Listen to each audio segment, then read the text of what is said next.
Valentine's Day, and under most circumstances, we all have a glad heart. But tonight, I think I'd like to express my heaviness of heart with the passing of a friend of ours, Bill Kinney, passed away yesterday of a heart attack. He was a friend of most all of us. He was a fellow co-worker here at the community at the planning board. He served in many different roles, and he certainly had many roles in the community that some of us probably don't even know the half of it. But on behalf of the council, I want to extend my condolences to the family and offer our assistance in any manner that may be, and we will pass on any further details that are public as they become available to us. And if anybody else on the council would like to make a statement about Bill's passing, now would be the time. Bill was a very, very, very good friend of mine, and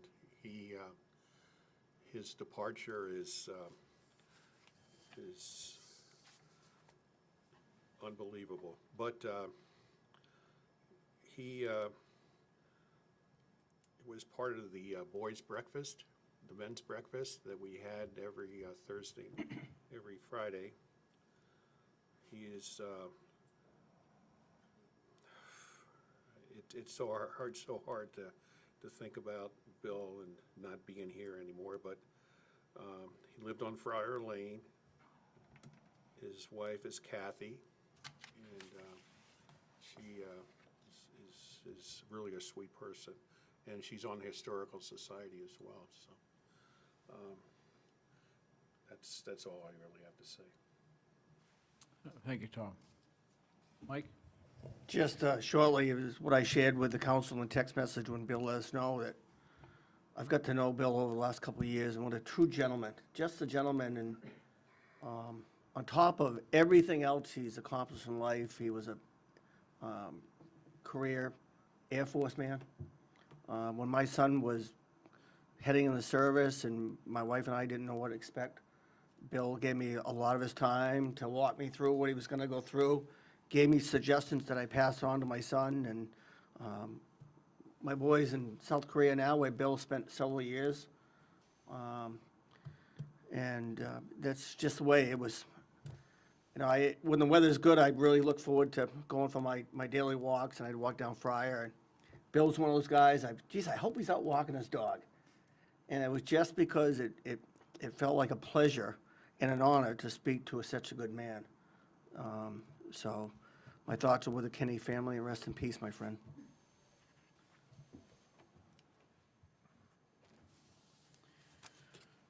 All right. The first item of business this evening is the approval of the minutes from the So moved. We have a motion, a second, Mr. Carp. Any discussion on the motion? All in favor of the minutes? Unanimous, thank you.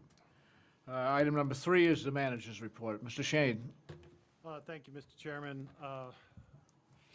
The Public Works have had an extremely busy winter this year.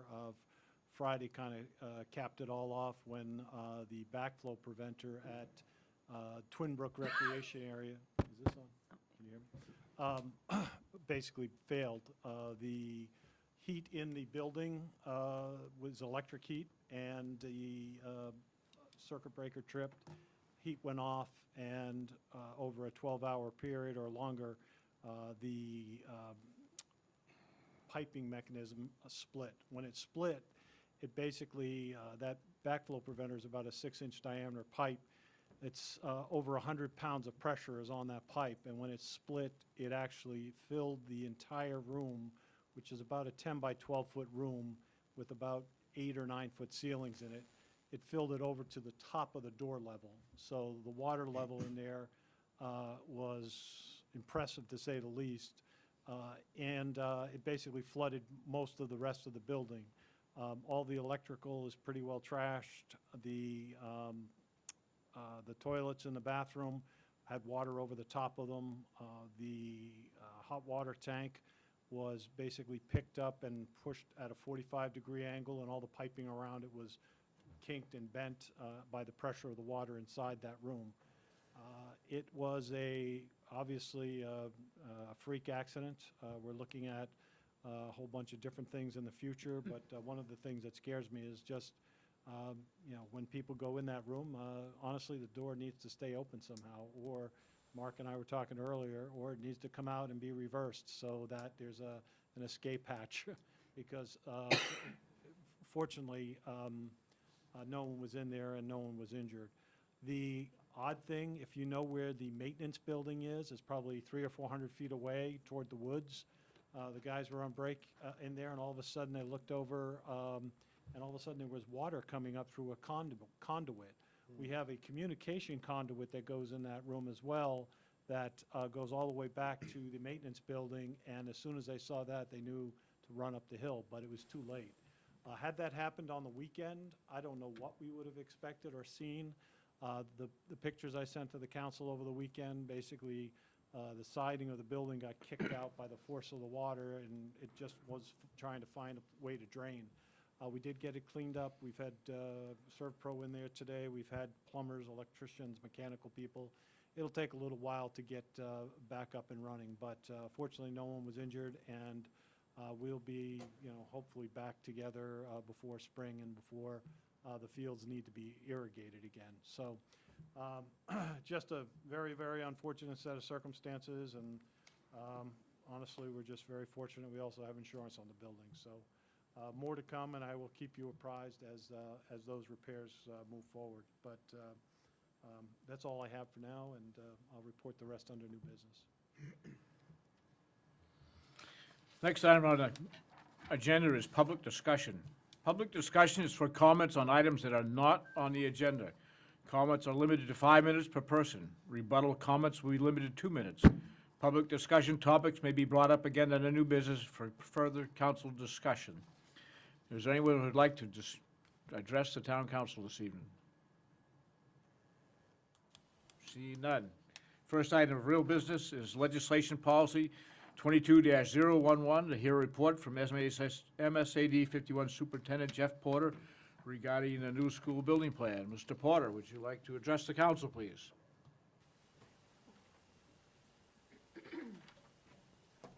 We're going to do this back and forth, so I'm going to start, if that's all right. Thank you for having us. It's been a few months since we were all back together. Can you not hear me? Is it Can you tell us helpful? who you are? Sorry. My name is Tyler McGinley. I am currently the chair of the MSAD 51 School Board. Thank you. We are here today to give you an update on our new building project and changes to our campus. I'll be working with Jeff and Peter. We really want to, can I do this? Yes. We want you to walk away tonight with a better understanding of where we are currently within the phase of a new building project in North Yarmouth. The last time we were all together was in November, I believe the beginning of November, where we sat here during a workshop with North Yarmouth Select Board, as well as the Town Council and our full board.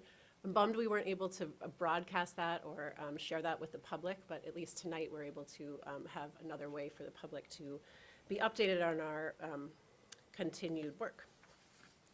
So we're going to walk you through kind of where we've started, what we've done, status of Mabel I, and also a new concept design for a new school on Gray Road. We're going to quickly talk about the preliminary costs, and then have a Q&A and talk about what's next. So for those of you that are listening that aren't up to date with why we would need a new school, there has been a lot of things changing over the districts. Everything from change in programming to now we are taking on public pre-K, and also a large growth in our enrollment. Most of the reason that this is happening is because of increase in enrollment. In order for us to make sure that we are doing our due diligence with enrollment, we have included 2 slides here. One that, if you look at the white line, which is our actual, and the yellow line, which was predicted, they both continue to show an increase to kind of getting us to where we are now. If you look at the past 3, we did 3 different enrollment projections, 2016, 2019, and we just finished one. Actually, I think we're waiting on just a few items left from Town of Cumberland for Rebecca Wandell, who we've worked with through all three of these, to finish the most current one. But we have 98% of the information and feel confident being able to present it to you all. So we want people to know that we've done our work, we've done our due diligence on, are we looking at the numbers correctly? Can we look at them differently? What else are we missing? And again, the most recent one was just completed in the past couple of months. So a lot of people are asking about the modulars that are on campus right now. We currently have 21, which is a lot, more than I think we've had in a very long time, for both MIW and GMS students. We want to make sure that people understand that those are there for continued, excuse me, for continued enrollment reasons. And that it wouldn't make sense just due to moving or adjusting these. The costs are so high. So we want people to understand that, of course, with any large project, it will take a couple of years, but these modulars will continue for us to provide the best learning environments we can while still being on campus. So how did we get to here, where we are tonight? Back in 2019, I know, Shirley, you were on that committee with myself and Jeff. We were on a steering committee to talk about, okay, we know enrollment's growing. What should we be looking at for a new school? What came out of that committee was a recommendation for a pre-K to 2 building in North Yarmouth. There was an interest in reconnecting the communities again, and also gave us the ability to kind of grow beyond our current campus. So we did the work. We went over to what used to be NYMS, where I went to middle school, and looked at a possible site next to the current community center. However, after further investigation and talking with all those involved, there was some concerns about traffic in the village center. There was concerns about being too close to the aquifer, and then COVID hit. And so everything stopped for a little while. We then moved forward with an option on campus, which we all presented to you back in August in North Yarmouth at the community center along with town council. The select board. This was an on-campus option for elementary, primary school. It would be placed kind of abutting the high school and the central office. After presenting that, it was clear that there were a lot of concerns about how that building would not only adjust kind of the not downtown, Main Street feel that we have here in Cumberland, but also our ability to grow if we have to grow again. So we were asked by Ron Kopp if we would entertain another option, and as frustrating as it was to say yes, we did. And very soon after that meeting, we were presented with 80 Gray Road in North Yarmouth. We are excited about this and excited to continue to look at what this option is. This is a picture of myself, and obviously this is during hunting season, with Peter Bingham and Ben Grover a day after we signed the option agreement for this parcel. So I'm going to pass this off to Peter, but please keep writing down questions. We'll do our best to answer as many towards the end.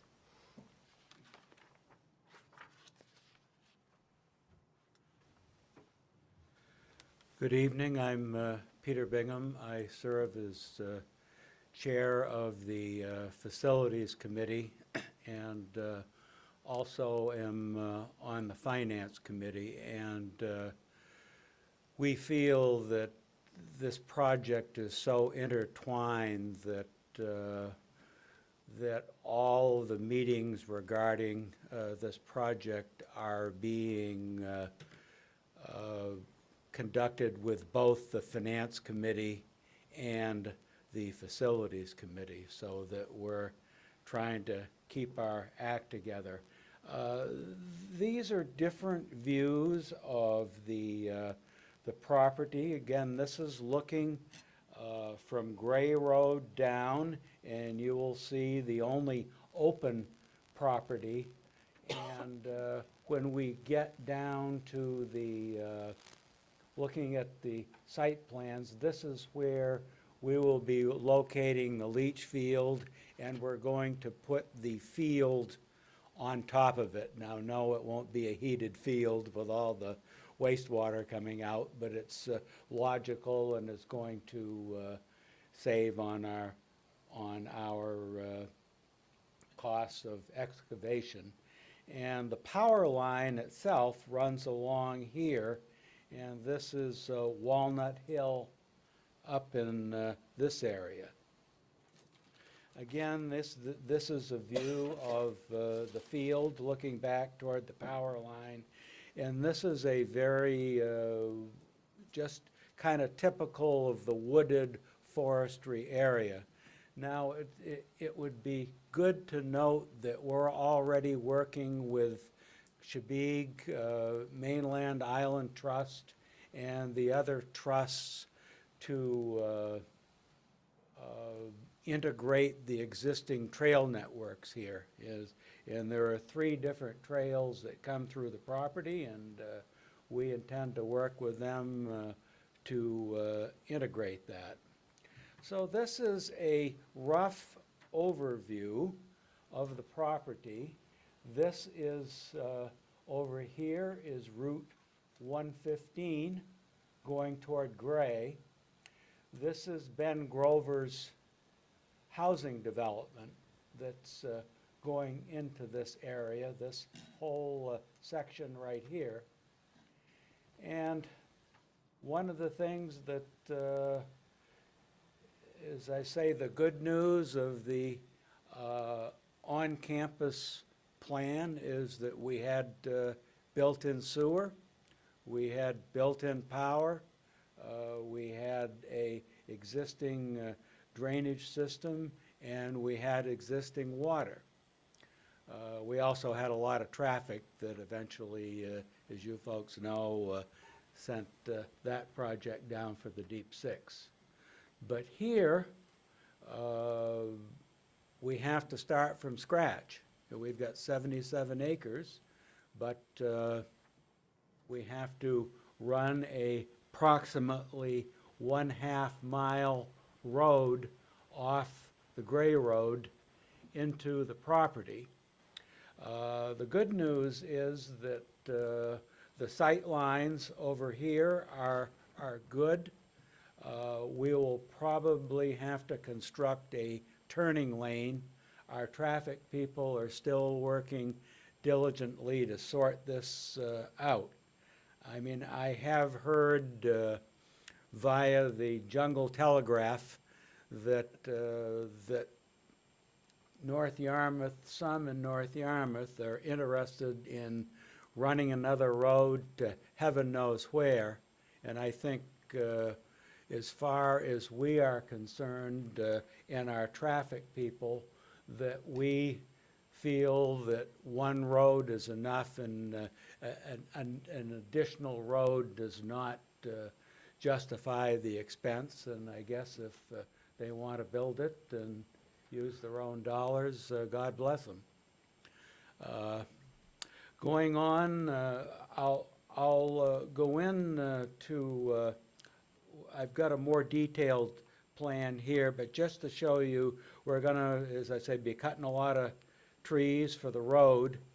Again, this is the field that I showed you in the first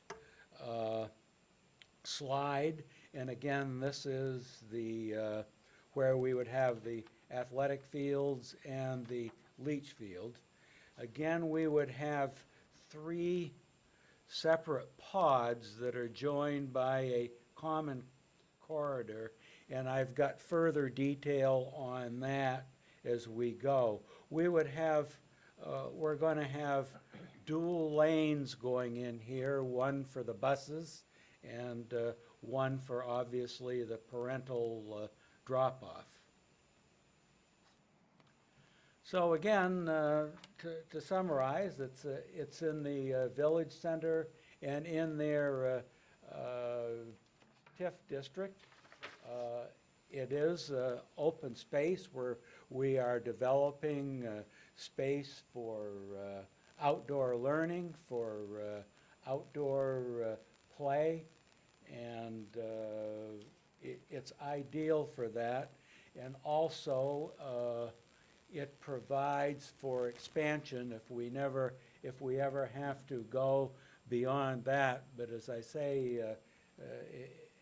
if they, pointed out, we have updated our enrollment study that we did just last year, and there are no significant changes. There are no increases anyway, so that we feel quite confident that what we're going to try to build here will work for the future, but if, you know, the growth continues, we've got the space to do it.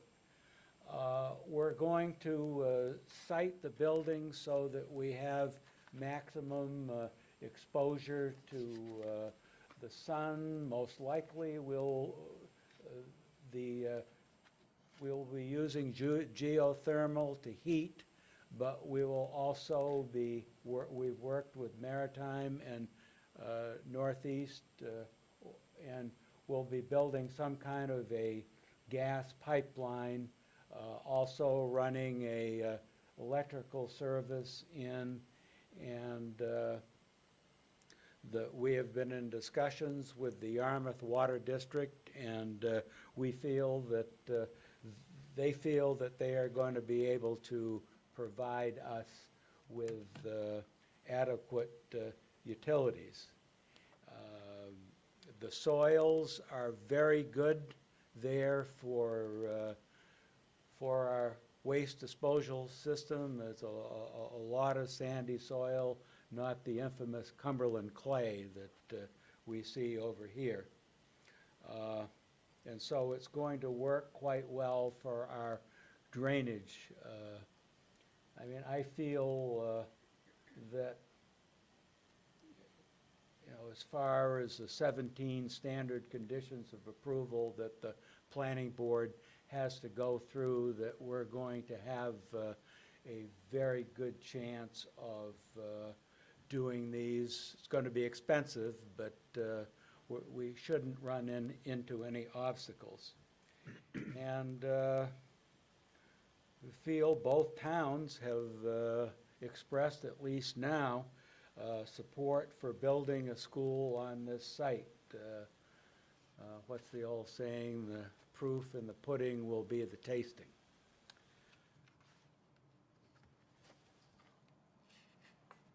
So, there are challenges that I've pointed out. We're going to have a lot of site costs. It's going to cost us $1.5 million to build that road. So you can imagine if North Yarmouth wants to do one on the other side, it ain't going to be cheap. And so again, I've pointed out the issues we have with all of the utilities that we'll have to do, but they can be done. And at the end of the day, though it's going to be slightly more expensive, as you'll see, you know, a lot of it was a wash, but we're not going to have the traffic issues that we did in the latest Cumberland plan. So this is a little closer look at the layout. Again, you can see here is the road coming in. This is the Ben Grover development right over here. And so the traffic will come in, and we'll have the bus loop that will offload. And then we also have the parent loop along with the parking, and we obviously will have adequate parking. And so here, these are the, and I'll have a little bit more detail, but these are the 3 pods. We will deal with obviously a secure facility. The layout will be such to maximize solar exposure. This area will be the administrative wing. The second one will be a combination of pre-K, special ed support, and the like, and then the final, and again, this is the first floor. These are first floor layouts, and the second one This one will be for the kindergarten. So it's, but there will be excavation stuff that is going to happen. It just can't be prevented. So here is again the classroom layout. The administrative wing that's going to have the gymnasium, the cafeteria, and the offices is the first one, and this is 1 story. Again, the second wing is going to have the pre-K, special education areas, allied arts, and such here. And then the final one is where the kindergarten wing will be. And again, the first floor, this is the first floor plan. And again, the second floor plan, these will be the first grade classrooms, and these will be the second grade classrooms. And you can see we've built in some flex space in here. So, what we've kind of bounced all over the place as far as grade configurations. We took a quick journey into having pre-K through 3 in North Yarmouth, 4 to 5 at Wilson, and then 6 to 8 at the middle school. But what we found out on that thing was that the middle school, this school in North Yarmouth was going to be a monstrous 180,000 square foot building that was going to run us somewhere in the neighborhood of $82 million, including what we were going to have to do. So we immediately went off that and went into our new plan. As I say, right now, Wilson holds grades K to 3, the middle school 4 to 8, and the high school 9 to 12. Under the new configuration, we'll do the new primary pre-K to 2 in North Yarmouth. The Wilson School will be grades 3 to 5, and Jeff will do a detailed presentation on what we're planning to do on the Wilson School. And again, the Greeley Middle School, grades 6 to 8, and the high school remains at 9 to 12. And I think, Jeff, you're on board for the next portion.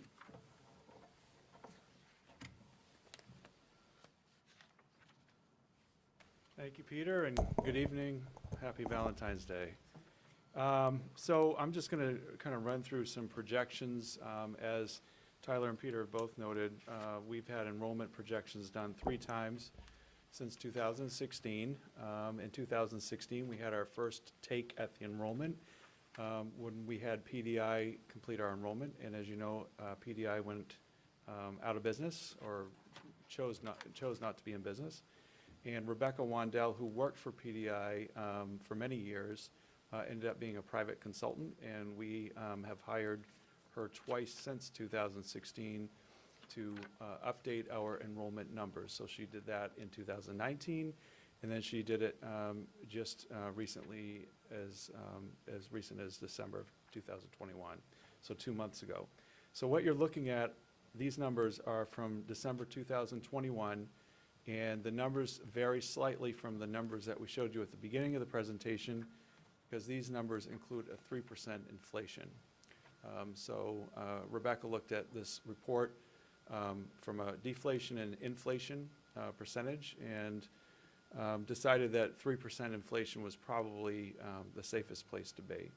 So if you look at these numbers compared to the beginning of the presentation, you'll see that we added 3%.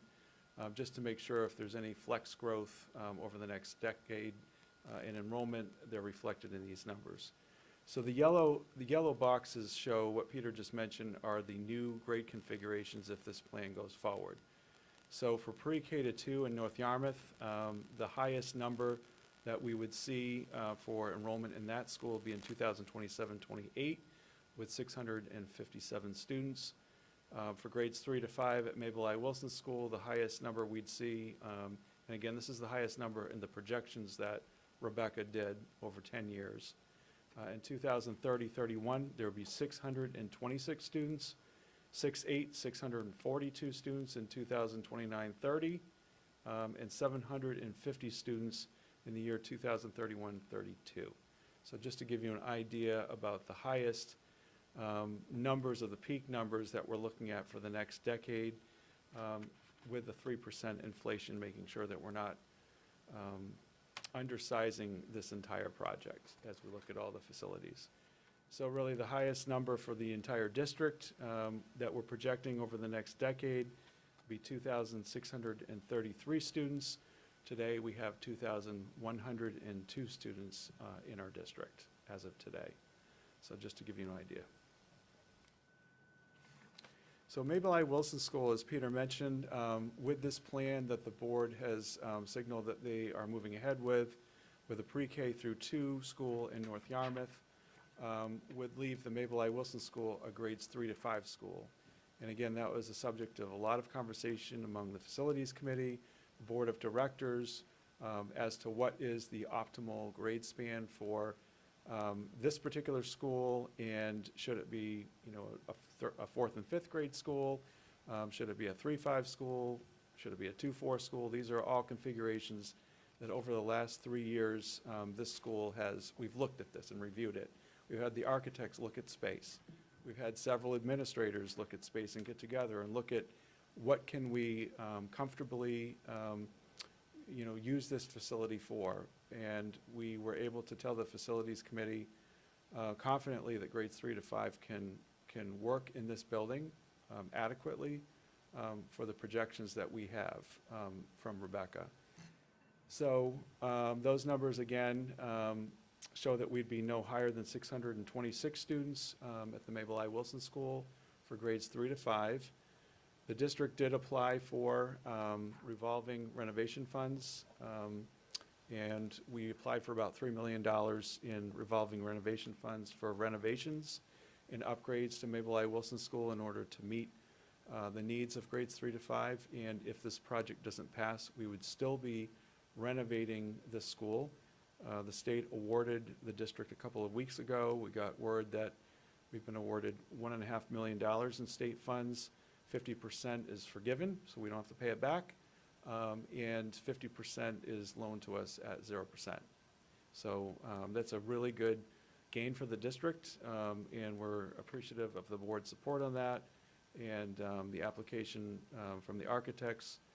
Scott Poulin did a lot of the work with the architects to make sure that we could secure these funds. Funds will be used to replace windows. We have windows that do not open at Mabel I. Wilson School right now. We have doors that are rusty and very squeaky and need to be replaced and are not keeping, good weather conditions 4 seasons a year. Security upgrades, looking at the office and how people come into the facility, that has always, or it's long been an issue at that facility, so we'd be upgrading that area of the school. Air handling systems, we've done a lot of work on air handling systems in that building through an energy project about 6 or 7 years ago. However, there's still other air handling upgrades that we'd like to make in that building. Retrofitting bathrooms for older students, that would certainly be part of any expenses that we need to get into that building. And then what I didn't put on here was outside work, such as resurfacing fields, making sure that the playground is adequate for this grade level.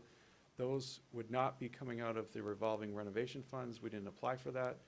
They would be coming out of either capital funds that the district has, or it could be something that the board decides there's a small amount that they want to include in the bond in order to offset the expenses that we're not getting from the revolving renovation funds.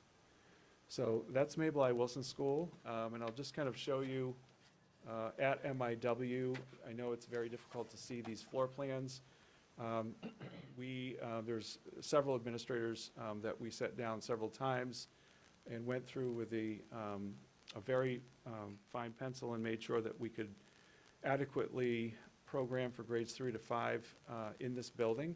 Susie Robbins was a very integral administrator. If you know her, she was an administrator at the school for 20 years, so she knows every space in this building. We went through and we looked. We also included Carol MacArthur, who would likely be the administrator, the principal of this school if this project were to pass. She's currently the 4-5 principal.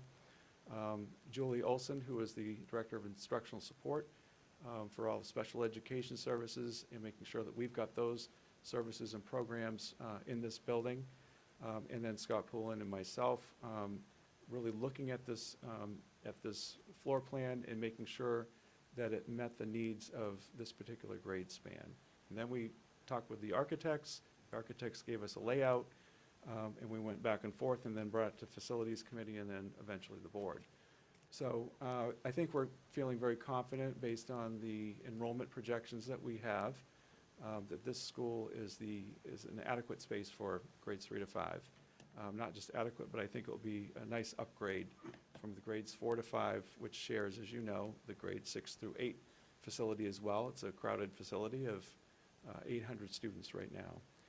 So this would give that intermediate grade level its own space, its own school, and it's also its own kind of unique culture that it had over at the North Yarmouth Memorial School that a lot of people continue to talk about 8 years after that school's been closed.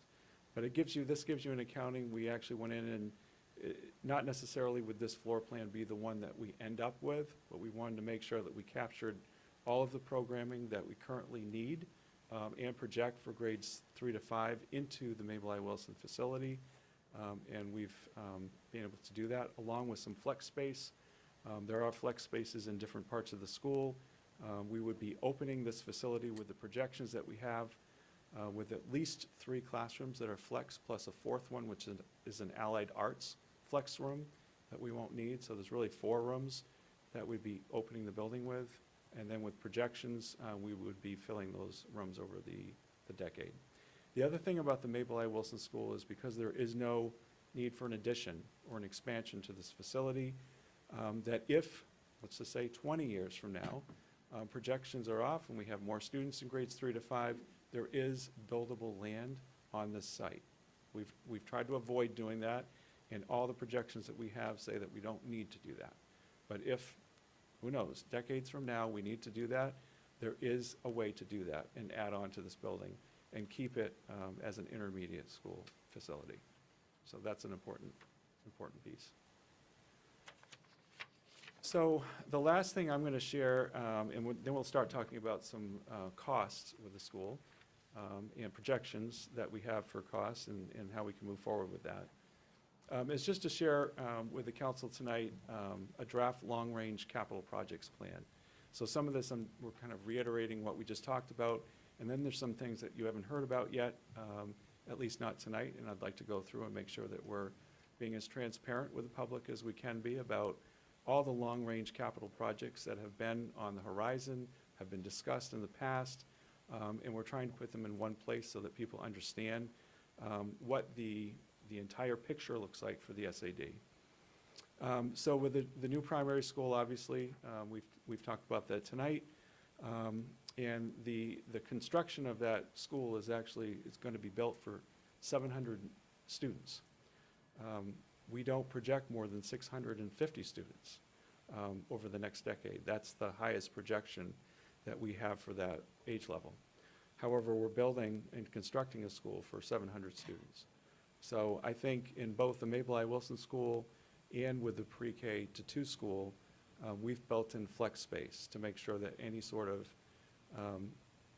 short-term growth that we've got, if projections are off a little bit, then we can account for that. Another priority, and this is priority 1, and again, this is a draft capital projects plan. It has not been approved officially by the Board of Directors yet. But for priority 1 is obviously Mabel I. Wilson School, making sure that we are making that into a facility for grades 3 to 5, and taking those state dollars that we received and making those enhancements, improvements, and upgrades that we have been talking about. And again, the playground areas would be more of a capital funds project money or bond money, if need be.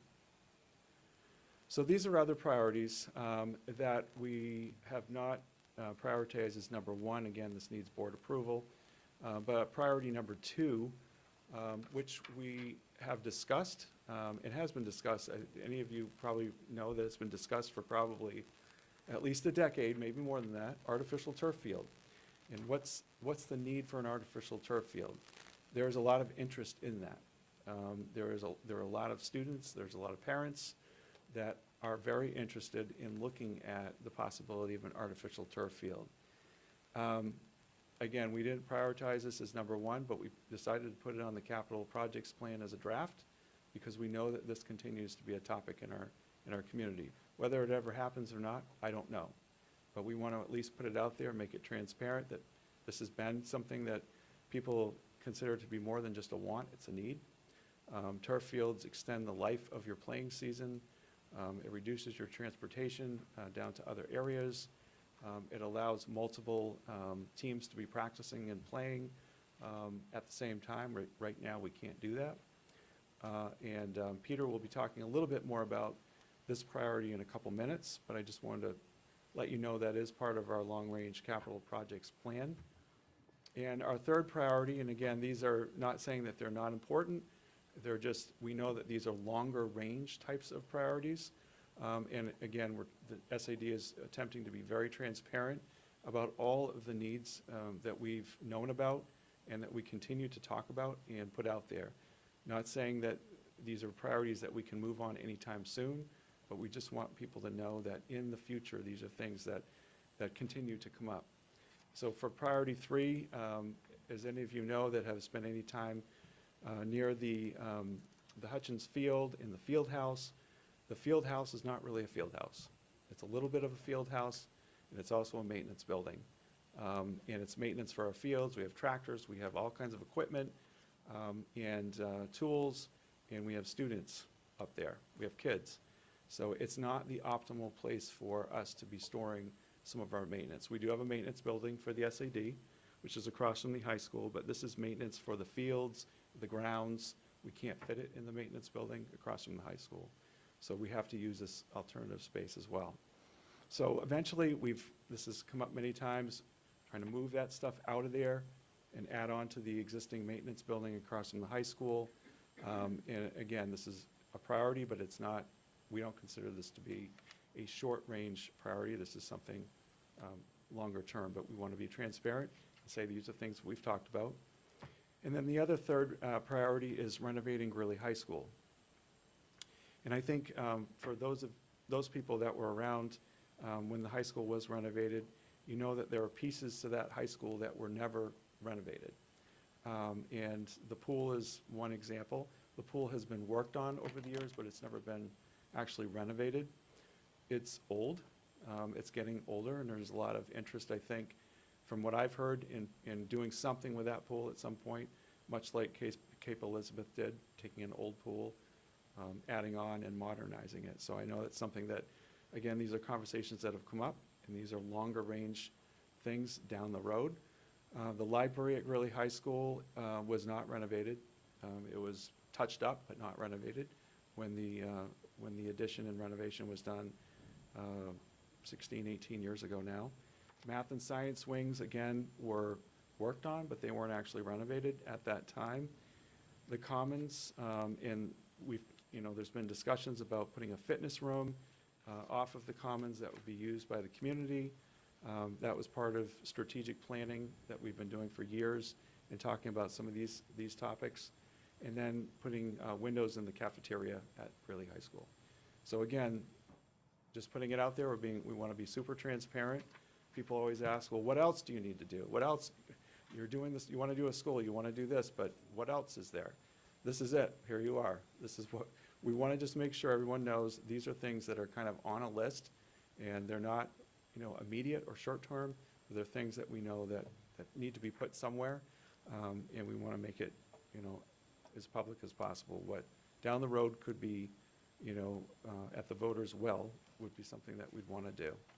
So Peter's going to talk about costs for priority 1 and also the artificial turf field, which is priority 2.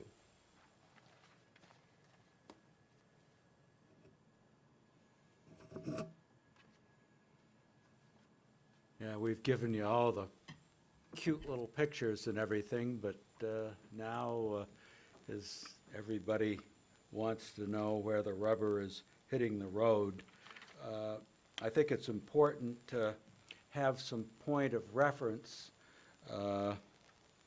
And column 1 is really the project that was really rejected by both boards last August, which had a total of $64 million. And the one on the far right is the one that, again, was saying that our original thought was the large pre-K to 3 school in North Yarmouth. And once you looked at those particular numbers, we immediately went back to the drawing board and saying, let's take another look at Wilson. So we ended up in the middle with probably new construction that's going to come in about 110,000 square feet, although we're going to be working to see if we can get that down. We've got $1.5 million of the renovation projects for Wilson that, again, we're going to have half of that forgiven by the state, and the rest of it is zero interest loans.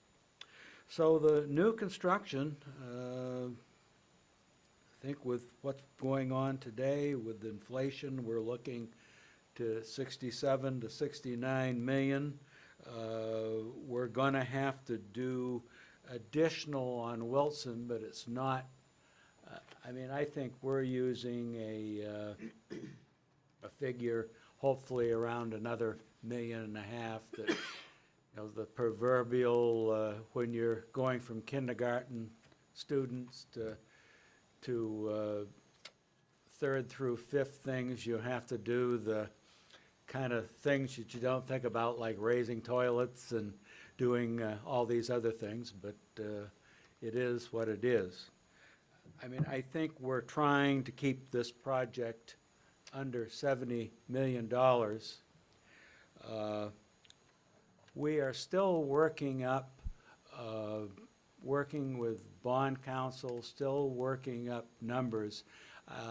You were all at the meeting in August where Scott presented a financing plan for $64 million, where we were going to use reserves to offset the first 4 or 5 years of bond payments so that we could kind of even them out.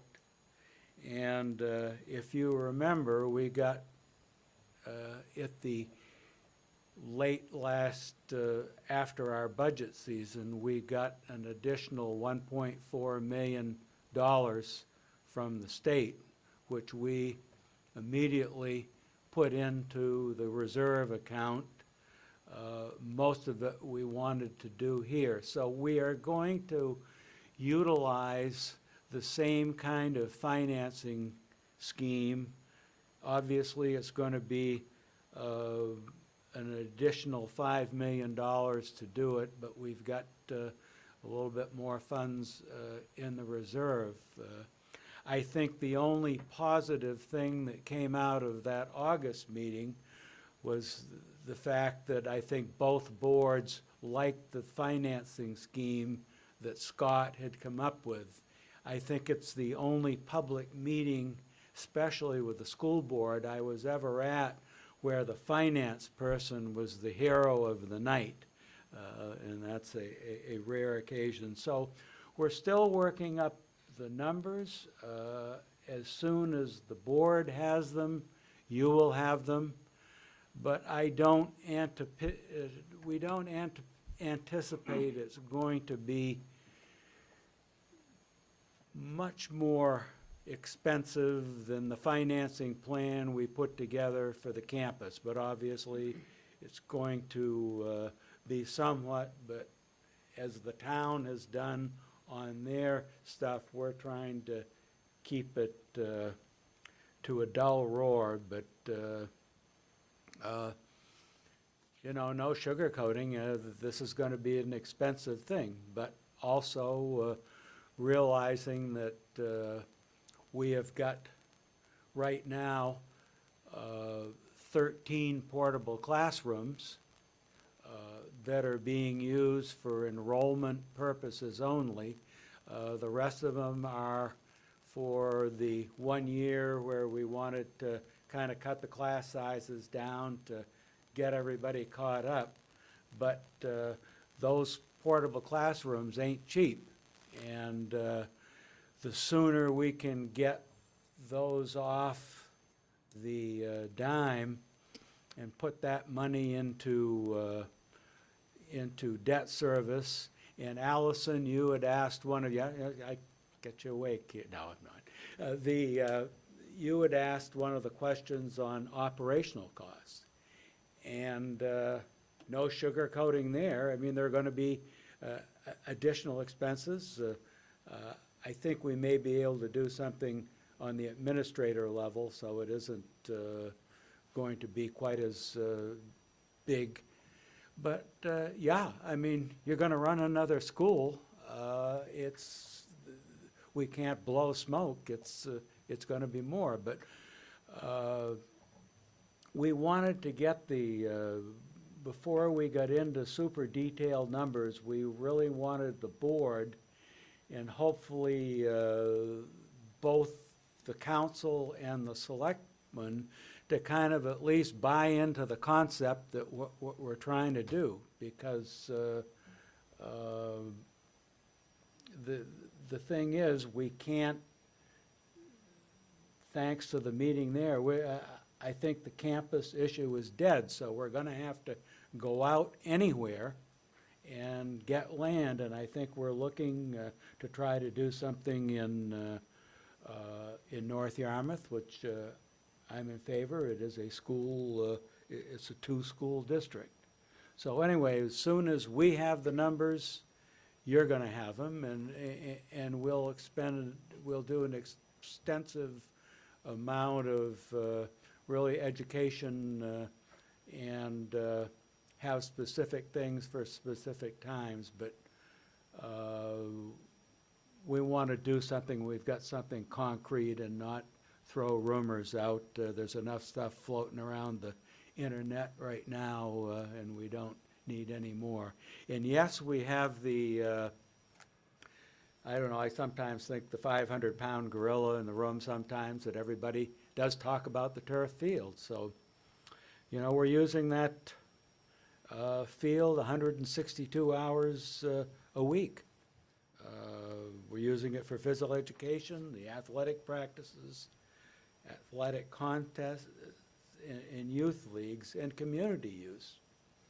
I mean, I think we always hoped at some point in time that we might be able to do something privately, as Cape Elizabeth did and some of these others, but I will tell you, honestly, I've never seen in this community really a private willingness to really do a lot of major projects. I think we struggled really to get a lot of private donations for the art center.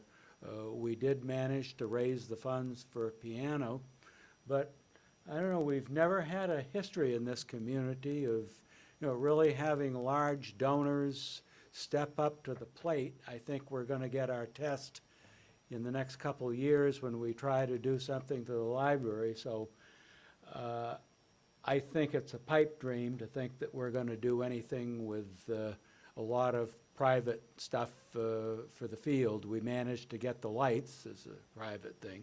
So that's kind of all I've got to say in numbers. As soon as we get more concrete stuff, we'll get it to you.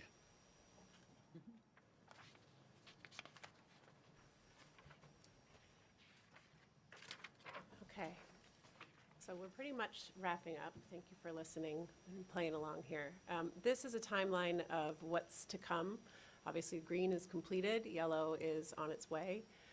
Really, the biggest step for us, well, there's a bunch of big steps, but one of the bigger steps is that it is our duty at this point to inform the community about where we are. We want to, or we plan to hold 2 public input sessions, one in Cumberland, one in North Yarmouth. They won't be, I think we will also be welcoming Oak Point to help kind of jazz up the interest in the concept designs. They do a really wonderful job at that, which you all saw in August. So really, this is part, we're going to be marketing this project. We're going to be holding public input. We're going to also be working as a board to finalize all the things that we presented tonight that are still in a, mid-progress.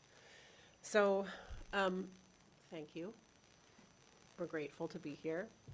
I know you all have questions, and I probably will not be the only one answering all of those, so I'm going to ask Jeff and Peter to come up and join me to help answer. But we're grateful to be here, and really, we want to make sure that you know where we're at, and we really, at the end of the day, are asking for your support. Thank you, Tyler. You're welcome. So, I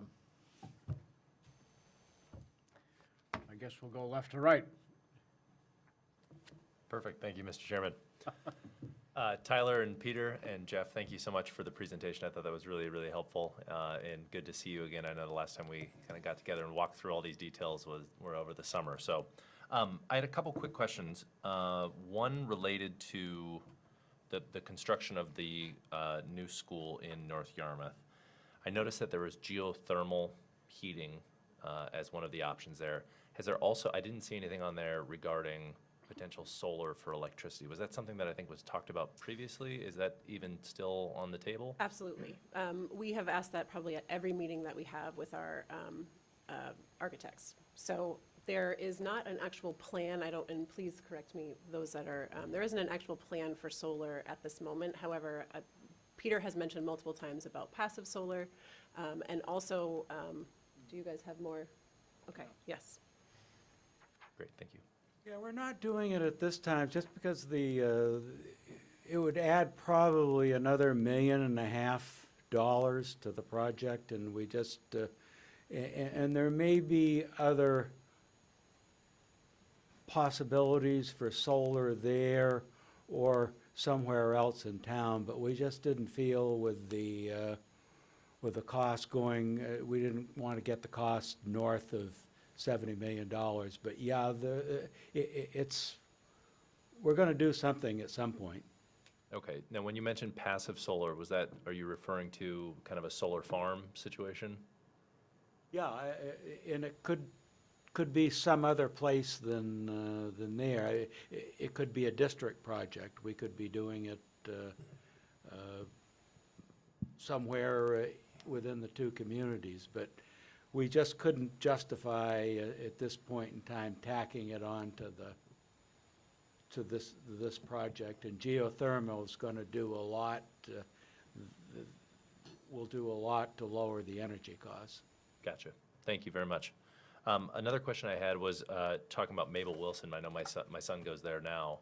And I was curious, I noticed that the peak that we were looking at going to in 2030 and 31 was potentially about 626 students, just based on the formulas. I'm just curious, how many students do we have there now? Does anyone know? And I know it's different grade groups, but. Yeah, right now, currently, we have 715 students. We'll have 761 students next year. Got it. It's a facility that I think was 550 about 5 years ago, and so it's 715. So we have about 200 students next year, Wow. more than what we've had. Okay, thank you very much. I just want to add to that, too, that knowing that we are welcoming that many more students next year, is also one of the reasons why our modulars continue to stay on campus. Yeah. We had to use some of those to lower class sizes, and we have to use them to continue to support our enrollment. Okay. And then the last question that I did have also relates to Mabel Wilson. I know there was some talk, I think, in the preliminary design work with Oak Point about doing some, I think they were relatively minor, but just some additional upgrades on the exterior of the building in addition to maybe windows and doors and things like that. Are those factored into those prices? I know there was a couple blanks still in that center column for estimates of cost there.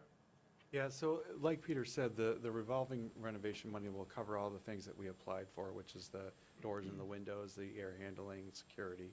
Those are the things that we actually applied for. Anything outside of that would actually need to be capital money, or it would need to be in the bond. And that's something the board will have to decide how they want to handle that. But outdoor enhancements would fit into that category. We obviously, with taking the modulars off of those grounds and putting a playground in and making sure that the field is appropriate for that age level.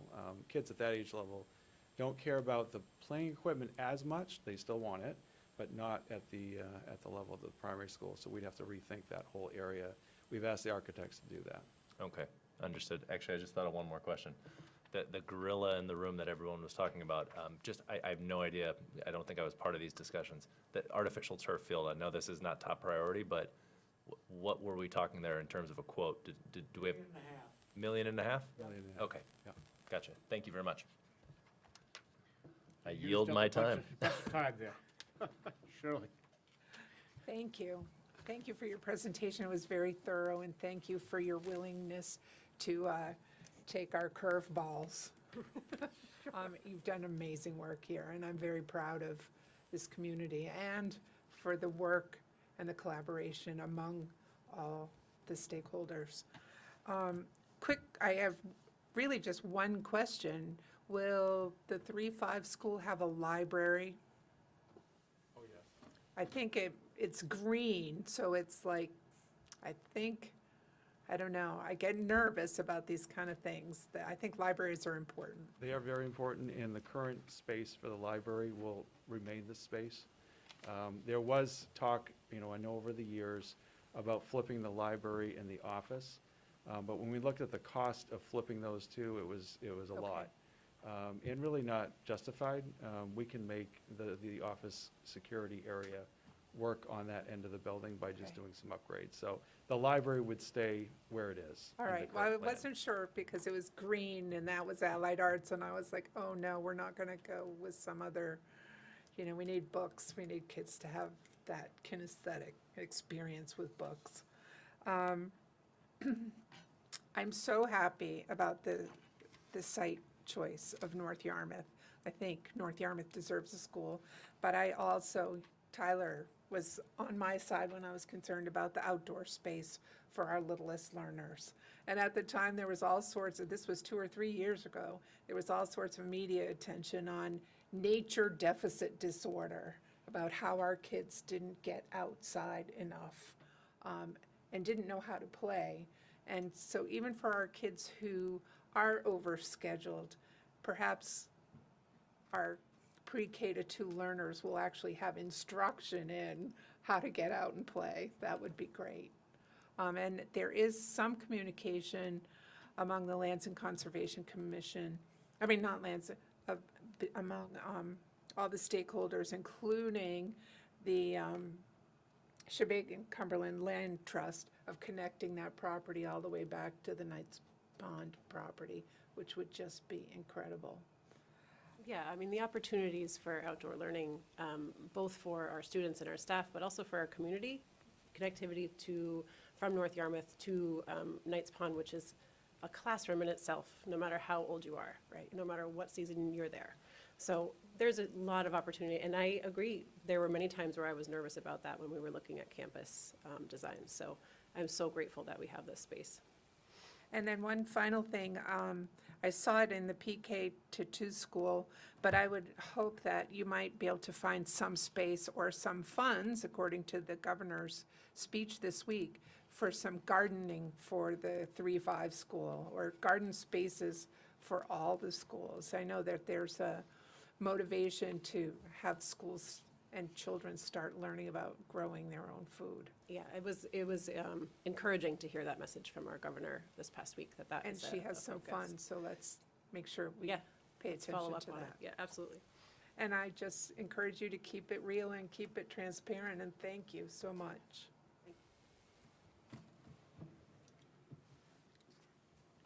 I like the plan, and I think it's right on, and I really appreciate that. The only caveat that I have is we have 2 campuses. And that's gonna be an issue for those that are dropping their kids off, whatever. So there's my issue with that. So Tyler, this, maybe you can answer that. that question comes up a lot, and it's something that I think is a real everyday concern, right? We have kids that are in 8th grade that can't drive yet, and let's say I have a kid in 2nd grade that needs to be in North Yarmouth. The only thing I can say to that, I don't have the answer to that in this moment, but we used to do it, and we used to do it all the time for a long time. So we do have knowledge, institutional knowledge of how to make that work. And I remember when we went to the site to go meet Ben the other day, it took us 8 minutes, I believe, from the center of town. Now granted, that was in the middle of the day, not everybody was trying to get to school and work. But we acknowledge that concern, but we also know that we can solve it just based off of the fact that we were able to do it successfully in the past. Yeah. Just one additional thing on that, that we will be offering a frequent flyer reward plan for anybody in Wildwood. I'd like to respond to that too, Tom. I think the days from even when my children were in school are quite different for families. I think many families have their kids, especially their youngest kids, go to an after-school program that might be down on Middle Road, for example. They have up to 30 or 40 kids after school sometimes. And so the parents may have to go there and then up to the high school or over to the field or up to North Yarmouth for practice so families are already doing the juggling. I don't want to minimize the challenge it is for families, but it's already happening. The only other question, point that I have is the turf field.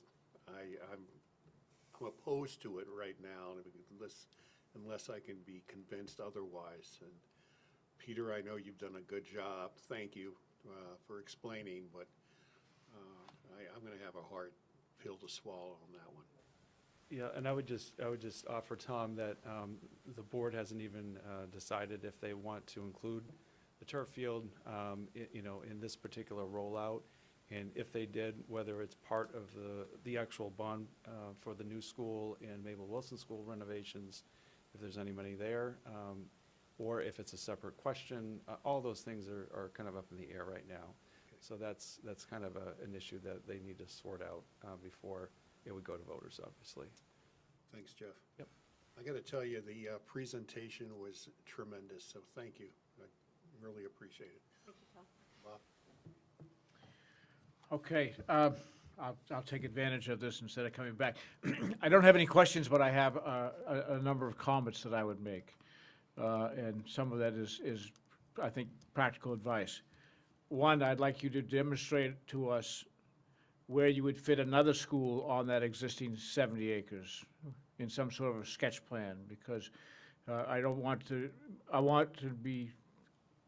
the understanding that we're not using the site for a single school, that there is room for another school or another facility.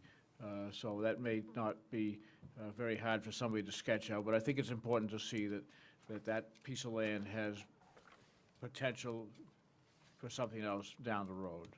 Or can I just clarify your question or your ask? Are you looking for something separate? Because we do know that there's ability to add on to the current design that we are looking at. I'm looking for a separate facility, something that, so that we know that the land has future use. Sure. My next thing that I would ask you to do, I've talked with Peter that, and I think you also, Tyler, and I guess so I'll direct this one to Jeff. You have no professional engineer on your staff. You have no professional engineer on your school board. So I would ask that you consider having a separate, someone outside of the architectural criteria, someone like a builder's rep, an owner's rep, if you will. I think it's important to have somebody in your court looking over the shoulder of the architects in the design phase. I don't think it should be waited until they come back with a final set of drawings and we all sit around the table and look at that and say, my, this is fine, and when somebody says, well, it's too late to change anything. So I think it'd be important to have somebody engaged, and Bill has a couple of names that we've talked about. And anyways, I'd like to have that discussion with the town manager and give it some consideration. Yeah, and I've worked with, in a different project in a different district, an owner's rep for a project, and, you know, that person can be very helpful throughout the entire course of the project, so I understand the value of an owner's rep. I think it all is part of our discussions around the budget too, because obviously that's a budgeted part of your project. You've got to take it out of the proceeds of the bond and everything. But I think it's certainly something to talk about, considering the size of the project, and that's certainly a question that we have to ask and answer at some point during the process. That did remind me, though, Bob, that if this bond passes the voters, then we would be putting together and forming a building committee, and that building committee would be a group of stakeholders and certainly representatives of different people that would be on that building that might have expertise, such as an engineer or whatnot.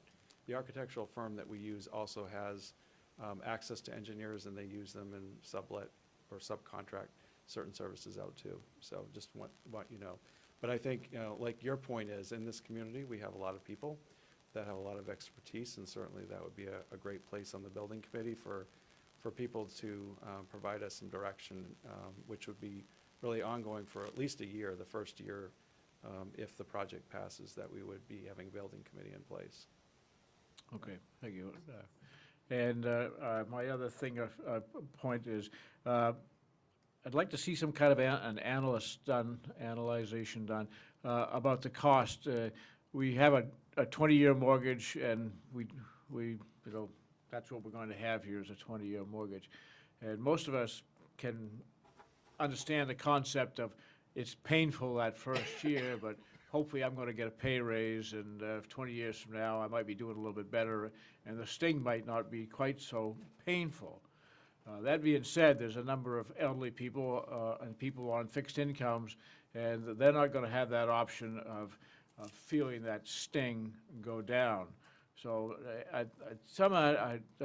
maybe we can take a look at what our projected growth is in the community and our projected growth in taxable real estate and how that affects the tax rate, and hopefully there's some mitigation of that over the course of 20 years. In other words, as people build homes, yes, we collect a tax bill, a tax fee from that. So maybe we can give that some thought as to how that plays out over the 20-year period. And then my final point, our final consideration is we all look at how we spend our money. And, you know, we say, well, I want to do this, this, and this. And it's, so we know that there's an increase basically of 3% a year from the school department. So I would ask you to take a look at how you project your next 20 years of regular operating expenses and say, we're going to look at that and try to flatten that curve and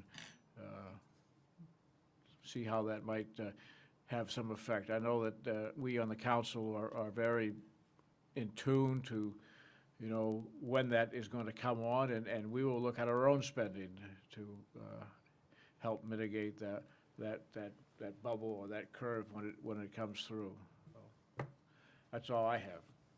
Thank you, Bob. I just wanted to say that the last statement that you made just makes me think that we have a lot of opportunity to work together in finance committees, because I appreciate you saying that you're paying attention to those dates and seeing what we can do kind of holistically throughout the three entities, because that's really how we should be doing this. So I appreciate that. I was just going to add also that I really appreciate Bill's work with us, Bill Shane's work with us on that. I know he's had a lot of discussions about making sure the financing, how can we work together to make sure the financing works. There's two really big positives. One is, I'm just kind of reiterating, there's $335,000 a year that we're spending right now on leasing the modulars that we have. That's an annual, that's just the lease every single year that we've got built into the budget. That would go away after, if this project passes.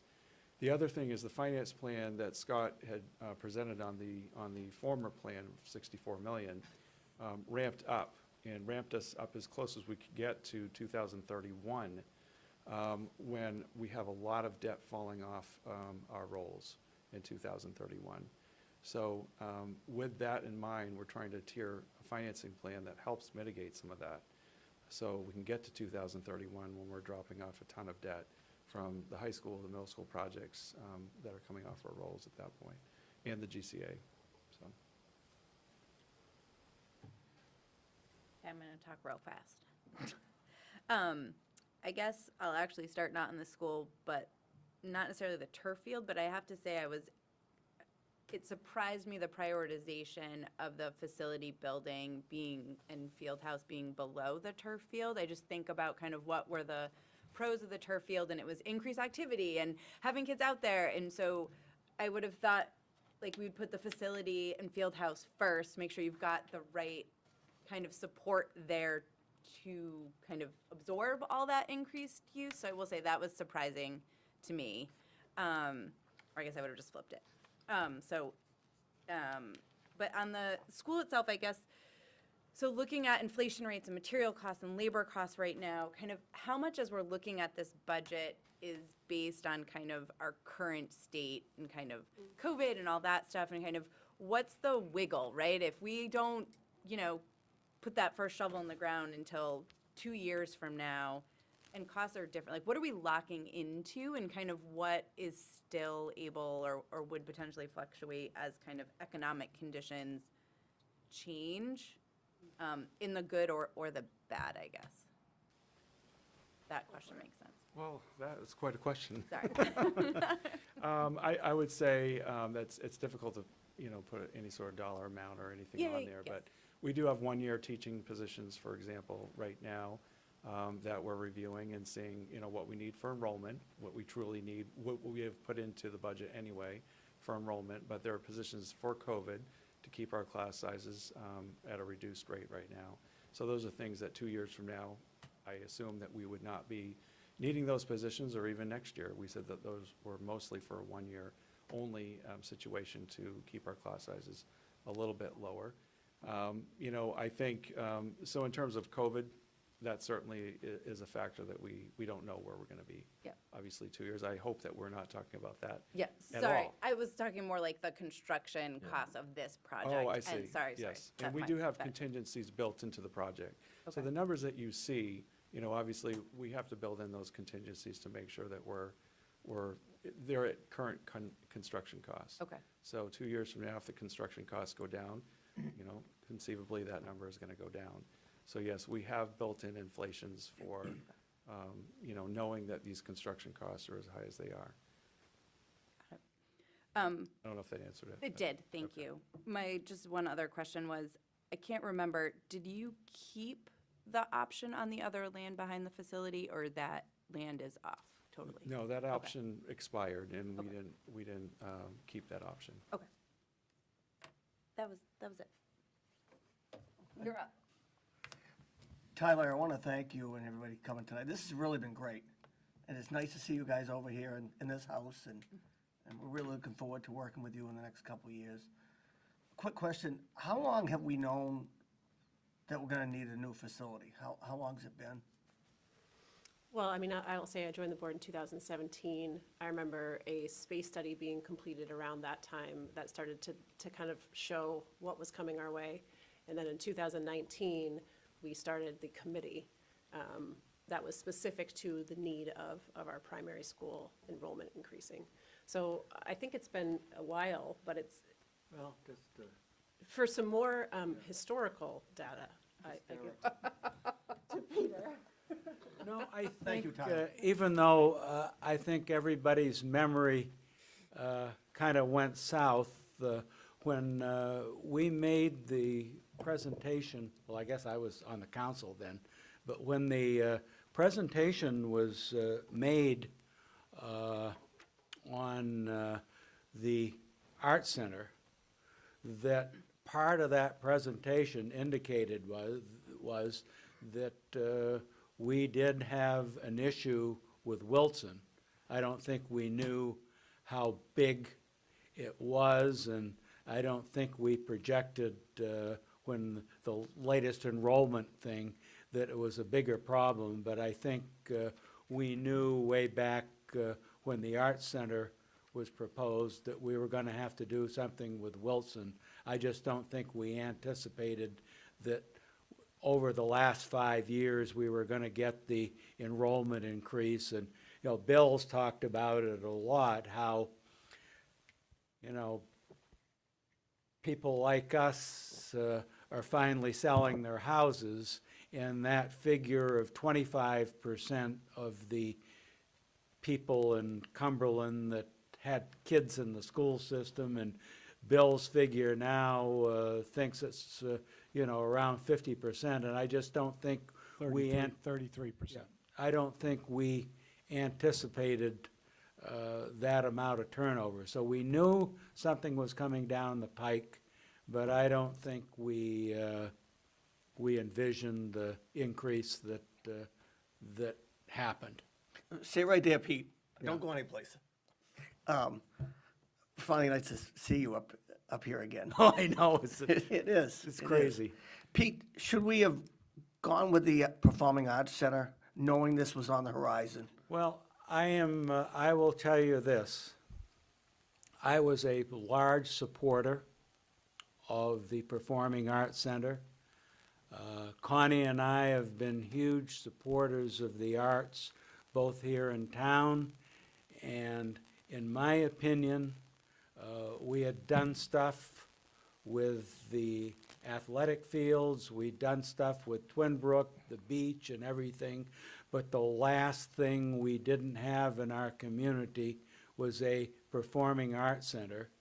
And again, you know, that's my opinion, but I felt it was a big void in the community. And I think, you know, after I'm in an urn in Moss Side Cemetery, that history will prove, like a lot of other things in town, that we did the right thing. But yeah, the visual, you know, having to do with the school, it doesn't look good, but I think that as far as looking at the community as a whole and how important arts are, that it was the right thing to do. And somebody wants to put nail guns on me, of course I can't say that stuff now, or I'm not woke, but, you know, but I would do the same thing again today. Well, I got one last question for you, Pete, but I think there is something to be said about the optics, and the optics of this coming on the heels of a very expensive Performing Arts Center is not good. But, so, I'm gonna put, because having worked to find the budgets over the years with you, Peter, and I know how you're a numbers guy, are our seniors gonna be able to afford this? The way you're looking for financing? It's gonna result in a tax increase, and probably, some probably won't. I mean, I could sugarcoat it again, but this is gonna cost, you know, put more cents on the tax rate, and there will be some of our property taxpayers that won't be able to do it. But, you know, the raw thing of it is, we got 15 portable classrooms. We don't, we need the building. And you can have 13,000 Monday morning quarterbacks saying, well, we should have kept North Yarmouth, but again, there were a lot of issues over there that, but, you know, you make the decisions with the data you have at the point, and the thing is, whether we like it or not, in 2 years, we're gonna have 15 portable classrooms to keep all these, to educate all these kids. So, the short answer is, yeah. I mean, some seniors are, and they're my friends too. So you just, it's the old thing I've learned, you gotta play the cards that are dealt you, and sometimes, you got 3s, 6s, and 7s, and not a heck of a lot of face cards. Thanks, Pete. I really appreciate, again, all of you guys showing up today. It's great. I think I like the North Yarmouth site. I'm glad, Ronnie, you came up with it, and thank you to the school.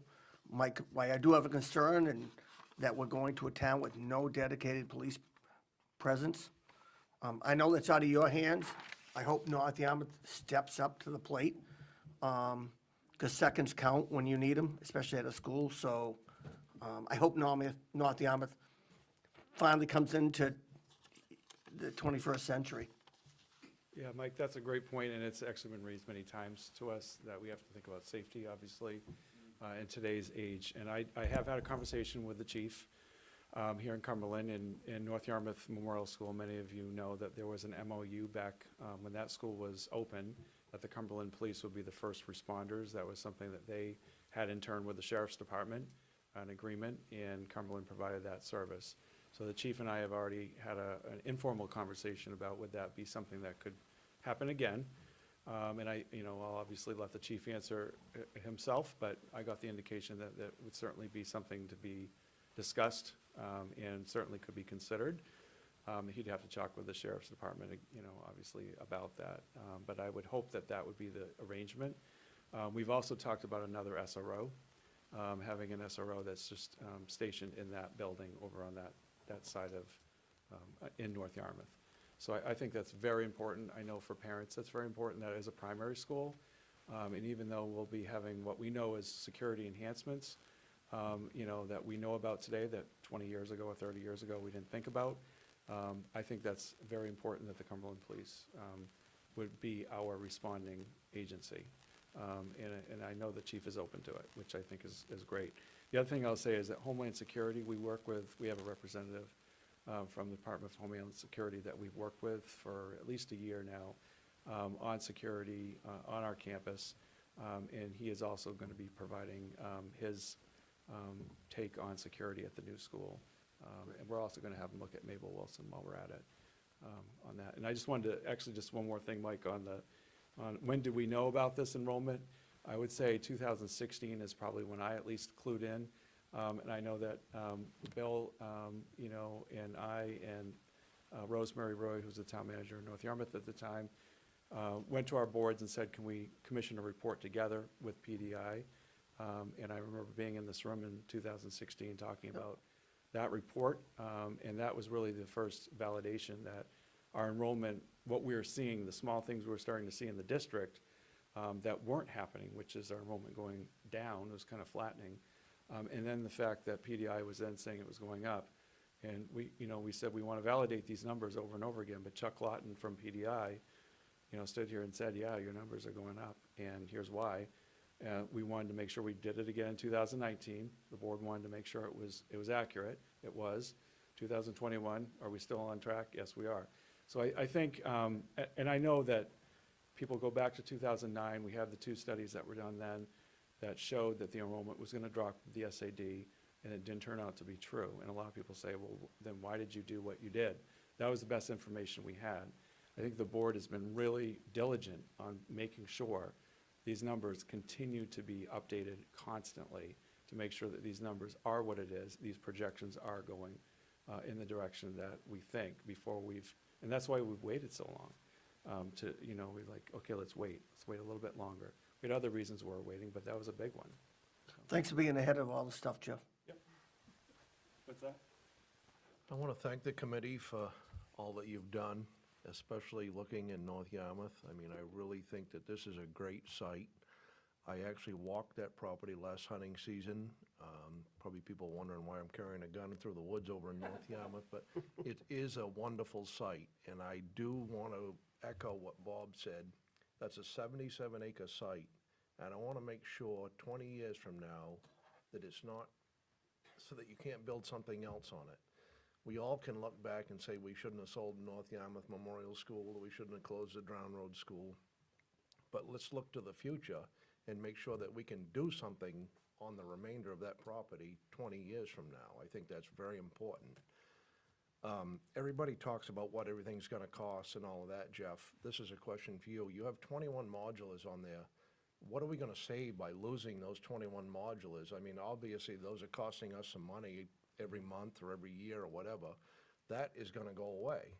So that's gonna be a savings. I mean, let's start looking at what we're gonna save by doing this, not just what we're gonna spend. I mean, I think that's important. And another thing, I only have one more question too. I don't know how many school buses a district have, but one of the concerns that I have is I've never seen a school bus that's full. Yep. I've seen them with as little as 8 kids on them. And I mean, it just, when I went to school, you either rode your bicycle to school or you rode the bus, because mom didn't have time to take you to school.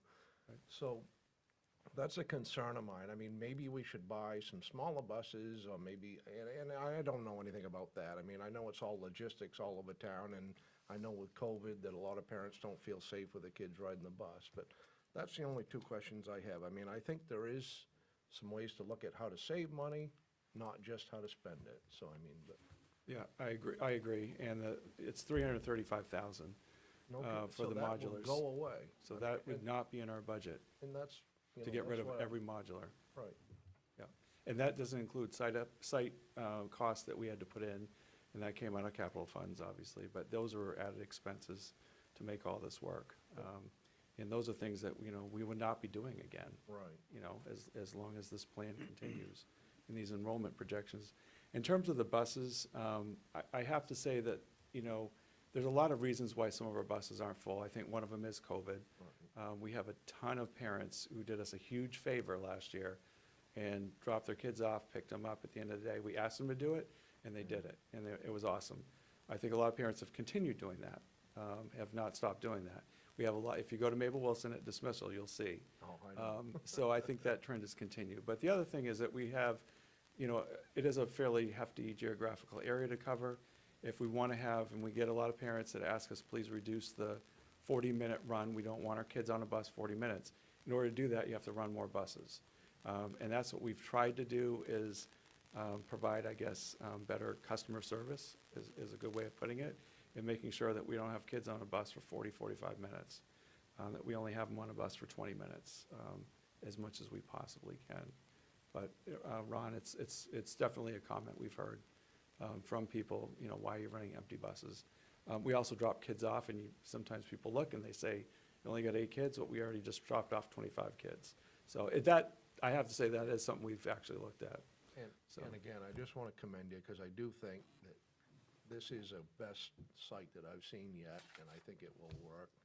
And I just want to thank you guys all for coming, and Pete, it's good to see you here again, so. It is.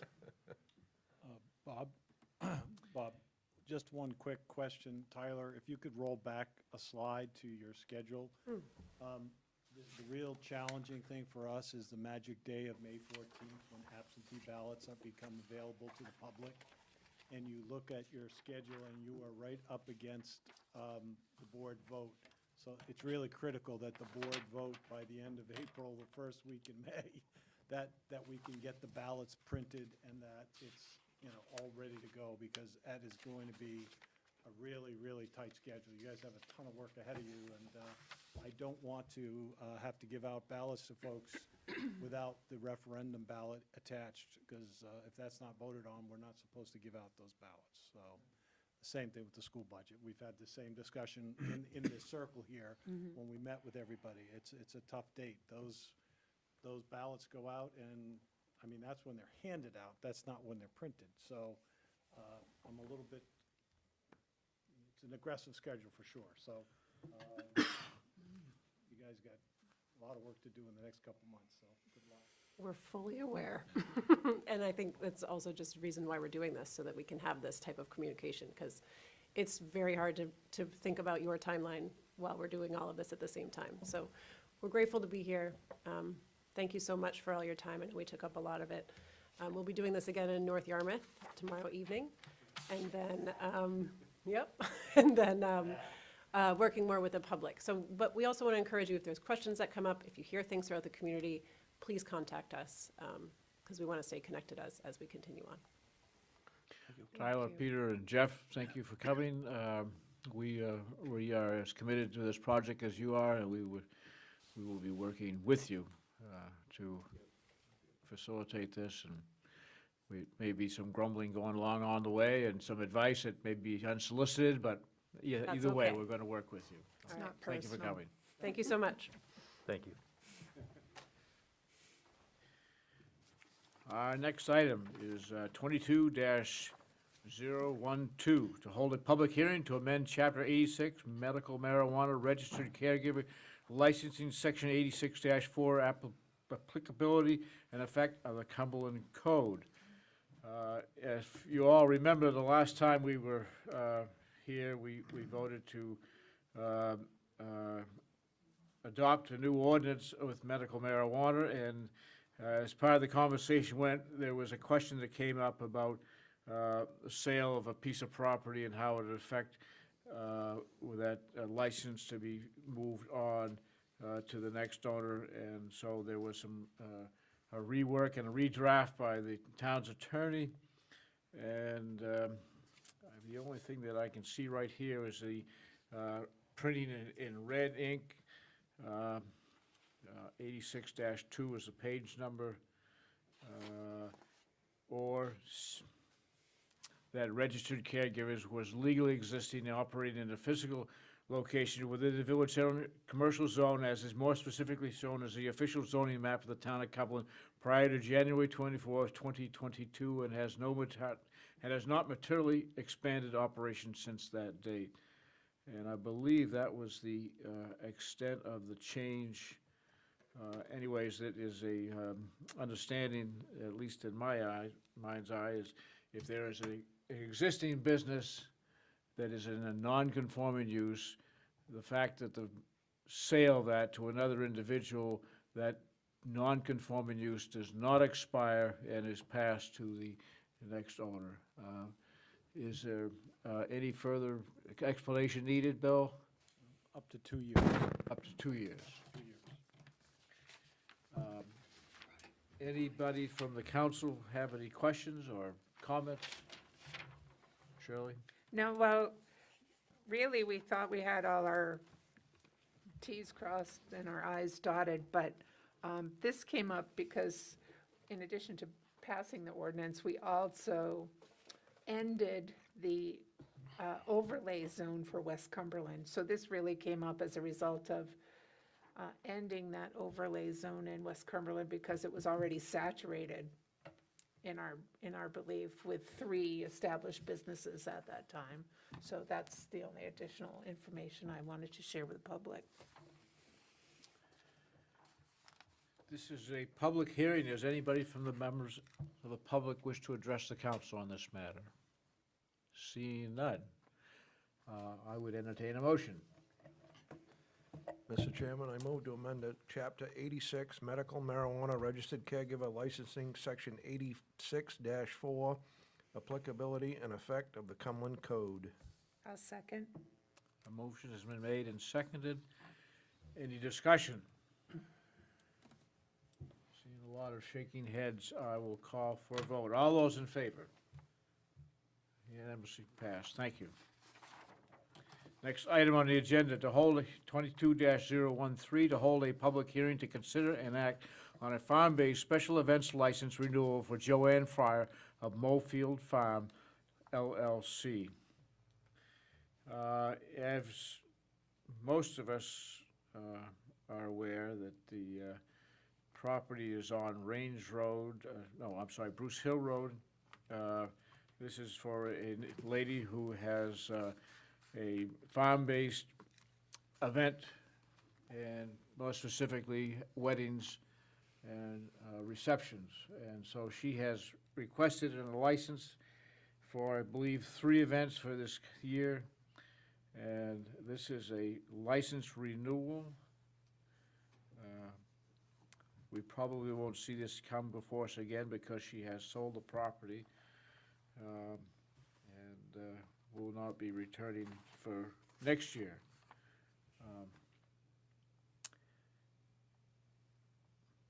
License fee has been paid, all the applicable town forms have been filled out, signed off, and basically the abutters have been informed.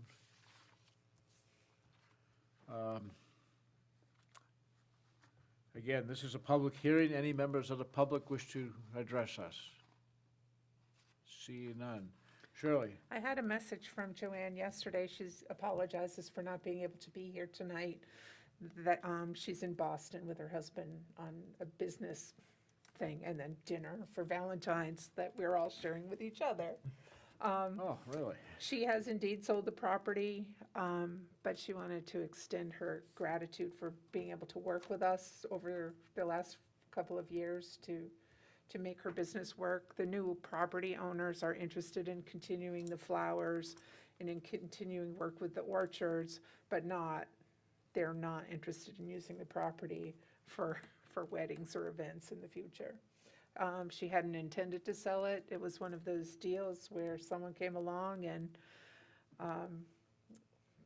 offered her a cash price that she could not refuse. So I would like to thank both Joanne and Greg. They helped us craft our farm-based event ordinance over the years that it took to work out the details for that. And I'm sorry for the future brides that it's not a place that they can hold their weddings. I've attended a wedding there, and it was just beautiful. But that said, I will make a motion if you're ready. Can I ask a question before we entertain a motion? How can we issue a license to somebody that doesn't own the property? She's not leaving the property until after the summer.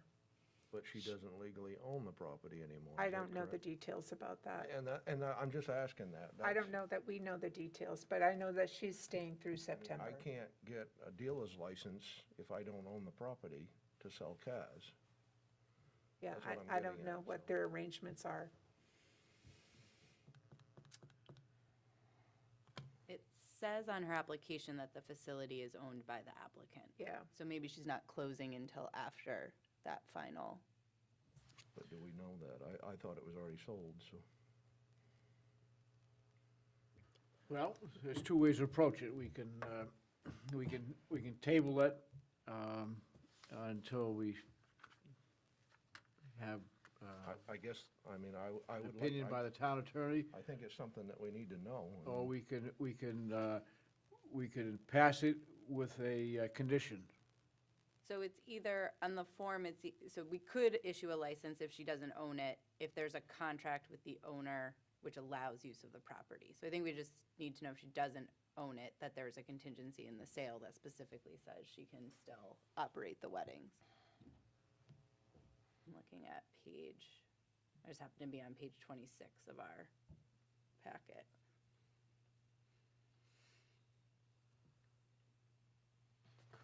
So it's either confirming that she will own the property through the last event, or that we receive a copy of the contract saying that she is allowed to use the property through the last event. Well, I think you have a valid question on it. Bill, do you have any insight? Joanne is renting the property back from the current owner. So I think we just need whatever language in that lease that says she can still operate events from the property. I think we need to deal with the information that's in front of us. We have no other evidence. just hearsay. I mean, I did go back and forth with some communications with her. But we have no evidence that they don't own the property at this point, and the information in front of us is for right now, is for us to act on today or tonight. Can I ask, is there a sense We of? don't have any transfer of deed, we don't have any of the things. Right, but is there a sense of urgency on this, if one of these events being held? Right here, it's July 30th, August 20th, September 4th. Okay. Why don't we table it and come back to the next To me, meeting? what's the harm in just asking the question? You know, otherwise we're issuing I mean, we don't know those things, right? And I have no issue with this. I just want to make sure that somebody else doesn't come down the road 6 months from now and say, well, you did it for this person, you know, why can't you do it for me? And I mean, if there is no urgency, let's let Joanne and her husband just tell us what's going on. I mean, I think tabling it is the answer. Tom? I move the table. Second. Can we table it to the 28th? So, Yeah, it's fine. because these brides are going to be a little anxious if they know they don't have a license yet. So we'll get the answer pretty quick. Motion's been made and seconded at the table. I don't believe there's any more discussion. All in favor? Unanimous. No, No. No? You I oppose tabling it. oppose? I don't think we can deal with what-ifs all the time. We have to deal with the information in front of us. Which is lacking, in my opinion. Which is lacking, in my opinion. Well, I think we it's don't know. based on things we've all heard. Well, we Not- understand that there's a it's not potential. lacking on, We understand that there's a potential sale of the property. We don't know when that Right. closing occurred. We also Right. don't know who we're actually issuing this license to. right. And so I We'll think get it's a just, copy of- again, no, I don't think there's any big concerns about the event occurring or this being passed at the end of the day. I think it's just more of, let's just check the box and make sure we're exercising our due diligence here. We'll get a copy of the agreement for you between the new owner and Joanne so that there's no concerns. should well, be we able to- tabled, so we're not supposed to be discussing it. We'll have an answer at our next meeting. We'll move it ahead. All right. Item 22-014, to accept a donation from the Foreside Garden Club to be used for the Butterfly Garden as recommended by the Lands and Conservation Commission. Mr. Schwinn?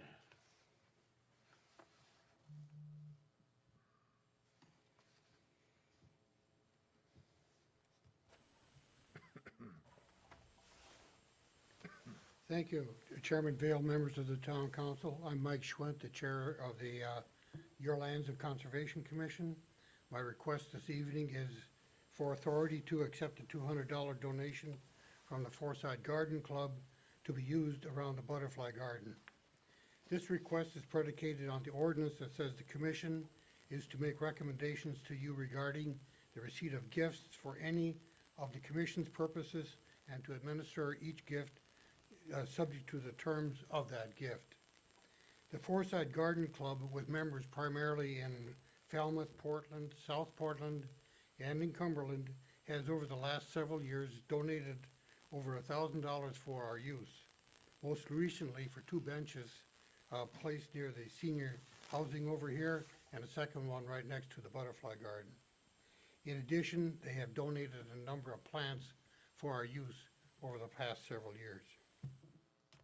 If the funds are accepted, we will most likely be purchasing bee, bat, and bird houses to be placed in that area, depending on how far the funds stretch. Mr. Chairman, we request the $200 gift from the Foreside Garden Club be accepted. Thank you. Thank you, Mike. Any discussion by the board?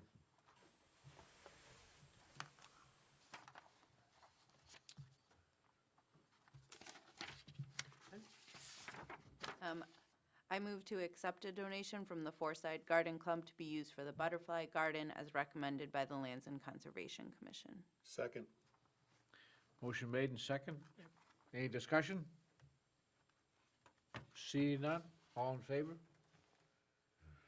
Thank you. Motion you. carries. Item 22-015, to set a public hearing date of February 28th to consider and act on a liquor license renewal for Rachel's on the Green. This is a yearly renewal. The application is in front of us. And what we're doing this evening is setting a public hearing date so that the public may offer commentary as to whether it should be denied or approved. And So moved, Mr. Chairman. thank you. I'll second. Second. Any questions, any discussion? Mr. Chairman, Mr. Manager. No questions. Coming to the dais. All right, call for a vote. All those in favor? Thank you. Motion carries. And 22-016, to hear a presentation from the town manager regarding the fiscal year 2023 municipal budget. Mr. Chair, I'll be brief since it's been a long evening for you guys, but I'll kind of go through some of the highlights here fairly quickly. Our charter requires that I submit a budget to you 35 days before the end of the fiscal year, and obviously we're well ahead of that. We've had a trying year, to say the least, but one of the big issues that we're seeing right now is inflation, and that inflation is fairly dramatic. For over the last year, we've seen inflation rise now to over 7.5%. Over the past 10 years, you've seen that we've basically benefited from a fairly flat inflationary rate, hovering at or below 2% for many of that time, and actually we had at times negative inflation, so that was interesting and unique. But it is cyclical. It does go up, it does come down, and it will be here for some time ahead of us. The other big concern I have with our budget is obviously that our budget is comprised of property taxes, non-property taxes, and expenses and revenues. And whatever our non-property tax revenues don't cover in our expenses, that's how much property taxes go up. And that's a reality. We have had tremendous growth over the last decade, and this is not an error. This is a real information. Since 2010, between 2010 and 2020, Cumberland was the fastest growing community in Cumberland County, percentage-wise. Our population changed by 17.5%. Scarborough was second with 17, Westbrook with third, 16, and North Yarmouth, 14.22. So when the SAD is here before you saying there is a significant change, especially in the last half of this decade, it was dramatic. And that occurred very quickly. So it's unusual for us to be that high, but a lot of it had to do with what I'll say, the Great Recession, that people did not want to give up the equity and the value that they built in their homes, so they stayed in place, not just aged in place, stayed in place because it was too much of a hit to take. We saw between a 5% and a 9% decrease in values during that period of time. And I remember George Turner sitting right at the end of the dais and saying when this all started, he said, this is going to be 2013 or 2014 before we come out of it. And that was about in 2007 or 8 when he said that. So prophetic, yes, and accurate extremely. So from 2016 on is when we saw the great exodus, when people did start moving and homes started turning over. And we've seen in this community about a third of the homes sold last year were to people from out of state.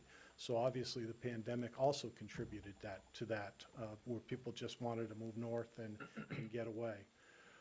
Our budget that is in the obviously proposed state before you in the books that we handed out, that Brenda handed out tonight to you, basically is proposed at about 12.5% or a 9% increase, and about 6.3 million in revenues, or about nearly an 11% increase in revenues.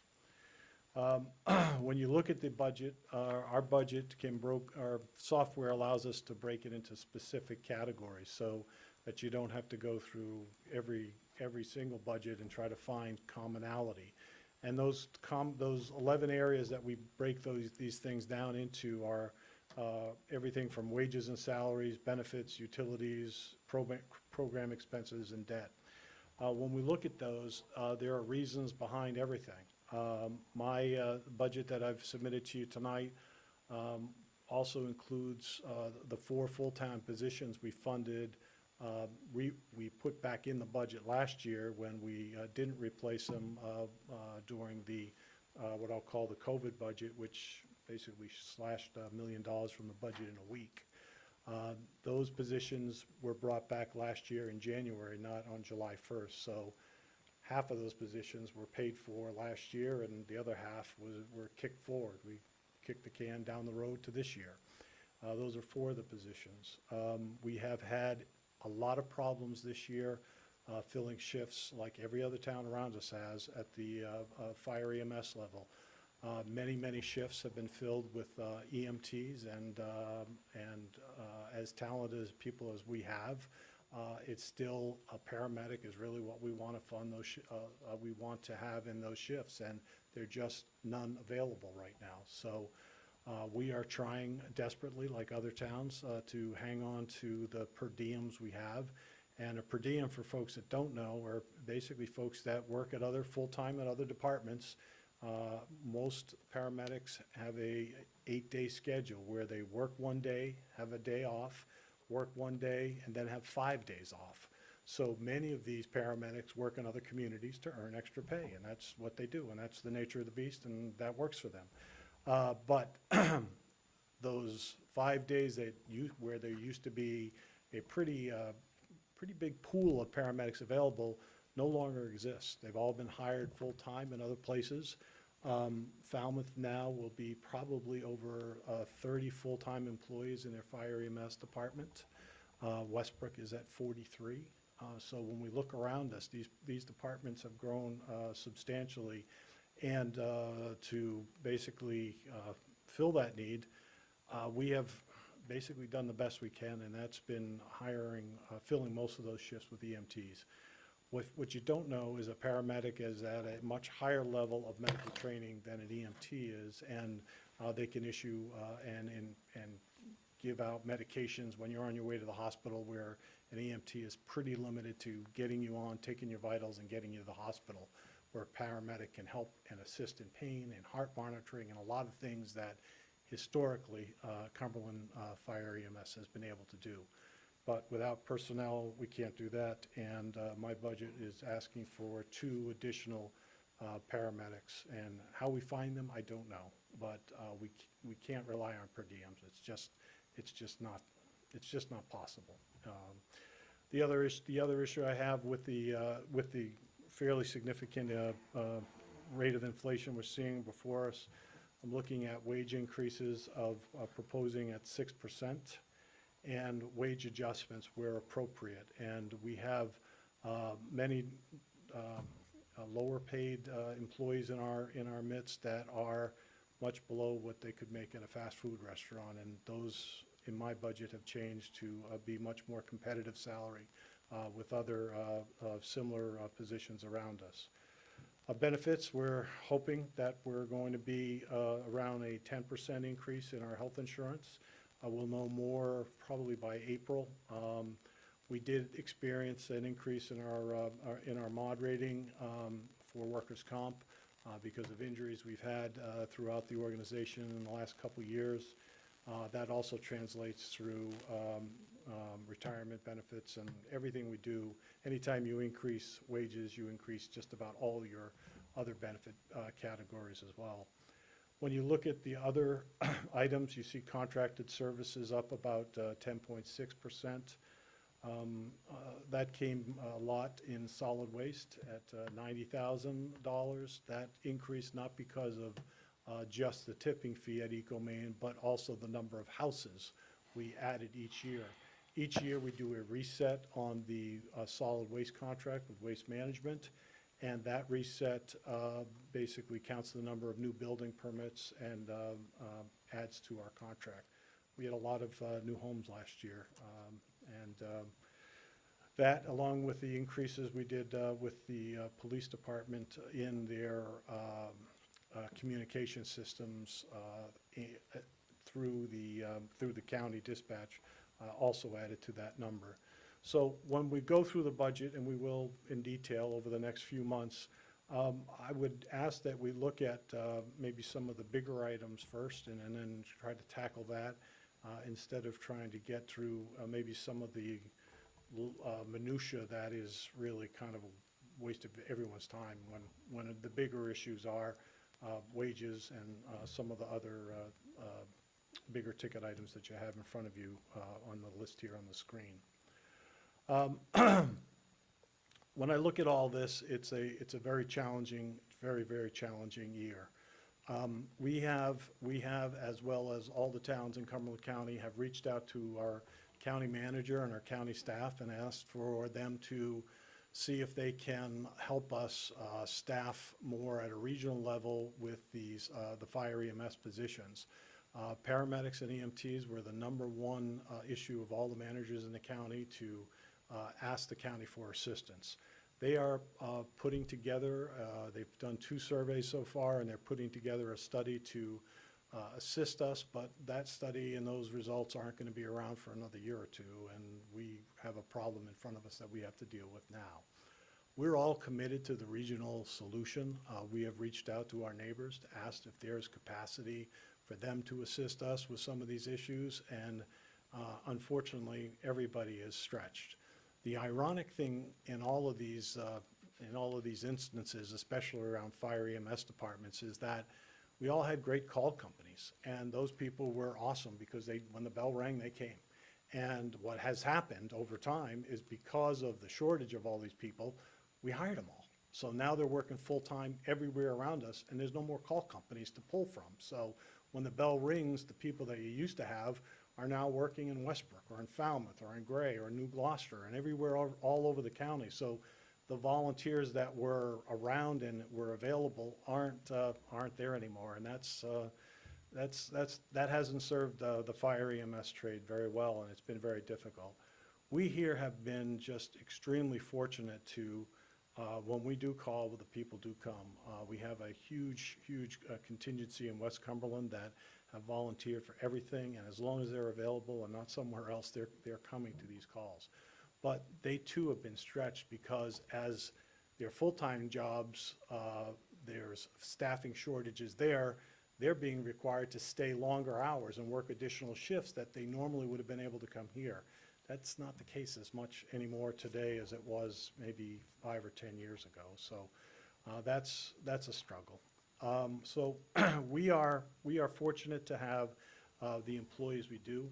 They're absolutely amazing, and we're very fortunate that they give to this town more than any group of people I've ever seen and ever had the privilege to work with. So I'm very supportive of the budget that we have in front of you. We have some unfinished business. We basically did not complete the project at Public Works with the training building that we had scheduled to go there. Part of this budget, we will present to you strategies to do that, incorporated into this budget, into our debt service budget. We'll get into that very specifically, probably spend most of a meeting just on that one topic so you can see how that all works and what that actually costs.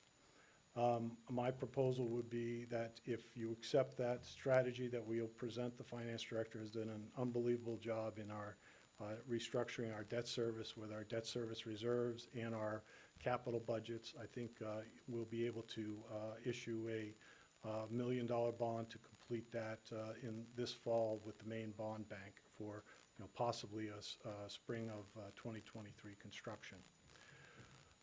So what does it all mean on the back of a napkin, and what is it really going to cost us? What this budget before you presents is about a 19-cent or call it 20-cent increase in the municipal portion of the mill rate. And that would be about $100 of additional property taxes on a $500,000 house, or $20 for every $100,000 of taxable value.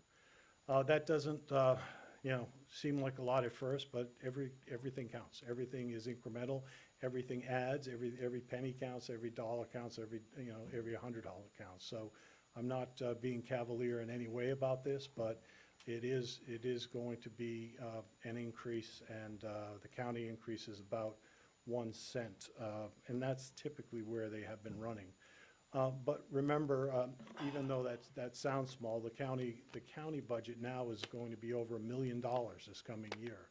And the county budget for us basically helps with some social service programs, but primarily the courts and the jail system. And that's essentially the only benefit. We do get some help from the sheriff's department from time to time on backups and stuff, but it's fairly rare, as they're stretched as well.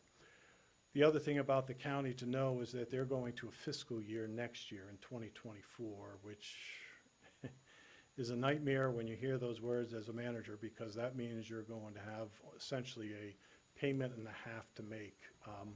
When they went to a calendar year decades ago, we took the benefit then to take the windfall that was available then. We saved money on essentially our county taxes for about a half a year. But now they're going back to this fiscal year, and it's going to cost us about $500,000 in transition. What the county has done, though, which is important, is they'll basically look at us and help us try to bring that up over a 5-year period. So it's not going to be a $500,000 hit to us all at once. And I think most communities are going to ask for that 5-year phase-in, and we'll see where that goes. But there are a lot of things to talk about over the next couple months. There aren't a lot of really good solutions right now, because the bulk of what you saw today is going to be in salary and benefits, and that's people. And that's the people that basically have served this community for many years and continue to serve this community that we'd like to keep here for, the duration. We don't have a lot of turnover. We've got pretty low turnover, actually. And I'd like to keep the people we have here, because opportunities have never been more prevalent than they have been these last couple of years to most employees. So for us, if we can keep the team together, I'd really like to try to do that. I think the salary market is going to be very competitive for the folks that we have here working throughout the organization, from fire, police, EMS, public works. There's just the job market is very tight, and there's not a lot of people backfilling these jobs today, and we're very fortunate. But we'll be moving forward with a lot more information on the budget. This information tonight, along with every department budget, every revenue budget, will be up on the website tomorrow, and Whitney will continue to update that as we hold finance committee meetings. The agendas will be posted, along with the support material, and meeting notes will be posted on the website as well. So a lot more. The big concern I have for us is that your council schedules are also very busy. You're going to have a lot of council meetings where you're going to need that 5:30 to 7 o'clock time to workshop with other committees or other organizations in the community, and they're not going to be able to be just dedicated to finance committee meetings. So we're going to have to do the best we can to squeeze those in, but it does make for a very long meeting when you have a finance committee meeting starting at 5 and you're here till 9 o'clock, 10 o'clock, or whatever it ends up. So that's all on you. We're here as long as you want us to stay. So you want to be here, we'll be here. But I would encourage you to look at some dates that maybe you take some of the bigger policy issues and set those aside to a specific night, so you can have a clear head and not foggy-eyed when I'm throwing numbers at you. So there'll be a lot to discuss. Obviously, you heard tonight from the school. I would be really careful with that, because the types of dollars we're talking about are not going to be reduced by very much by just portable classrooms. I mean, we're looking at, no lie, it's going to be around about $4 million of new debt service, and that's a lot of money. So we have to go into it deliberately. We also have to know that, we also have to look at what we have and still maintain what's on that campus. So borrowing from 3031 or 3032, that might be the year you might have to do repairs. Might be a year where there be other infrastructure needs on the campus that you're not going to be able to put toward debt service. So there's a lot more discussion to go on with those, and I hope we can have another meeting like we had tonight with this group and maybe even the North Yarmouth Selectmen, so everybody understands that this is going to be a significant, significant project, and it's going to be probably one of those once-in-a-lifetime projects that we're not going to see too often. So I think they did a great job tonight with the numbers. I will share with you the numbers I heard from their architect were conservative numbers. They weren't inflated numbers. I think by the time this goes out, Allison, to your question, I thought it was probably probably the best question, that it'll be about a year or two before they get out to actually construction. So I'm confident that the high construction prices we're seeing today are not going to be overly inflated when they're ready to go to bid and they're ready to go to work, because that's what crushed our public works project, and will crush this project if it goes out anytime sooner. So they're doing a good job. Their architects are doing a good job. Bob, your point about hiring staff and helping them with staff, I think, is spot on. They need that help. They need that owner's rep in their corner, because these are big numbers, and the community is going to want to know that they've got the right staff to support them as well. But the final thing, and I'm surprised Peter didn't bring it up when he was here tonight, is that when this all settles and this project, ultimately, if it gets built, the other thing is we're going to have to maintain it. We're really going to have to change the oil instead of replace the engines. So we really got to get somebody on site that is a building manager that understands some of the sophistications of the buildings that are built today. Between solar and the HVAC systems and other things, you're almost looking at a mechanical engineer. And it is a very complex campus, and there's a lot of real estate we're going to own as two communities here in the future. So I'm hoping part of that plan down the road, when this all settles, is that they'll have a facilities manager that maybe perhaps we could take advantage of as well, or North Yarmouth could, with our building needs too. So a lot more discussions around the budget, obviously, and a lot more discussions about what's in front of us over the next 5 years, because it is going to be a tough 5 years.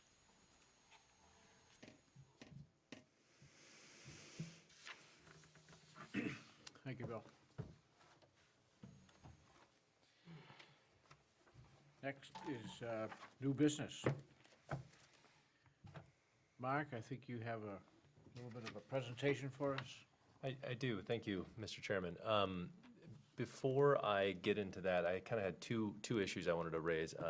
Mr. Manager, I may need your help just kind of getting a little background. I received a phone call this weekend from a constituent in the Wildwood area that had some concerns about, I guess, a potential issue with maybe one of our plow trucks causing some damage, and I just wondered if the manager might be able to shed some light on that. I spoke with you this weekend, so just to give a little overview on kind of what happened and what we know and what maybe next steps might be.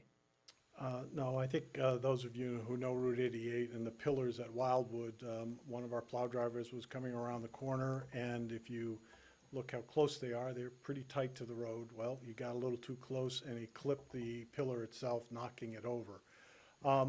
Obviously, the time of year that it is, there's really no way to fix it well without doing a very, very expensive tinting and all that. So we basically said we leave it as it is, and then we'll be back in the fall to repair it. The one thing I do want to share with the council is that we just have to look at this and see how close it is to the right-of-way, see if it's in the right-of-way, which it is.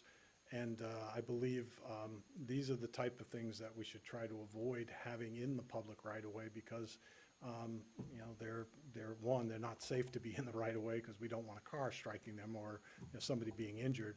And two, we do have snowplow equipment that has to maneuver through the winter. It was an accident. This has been a decorative entrance to Wildwood forever, so It's been part of our community for quite a long time.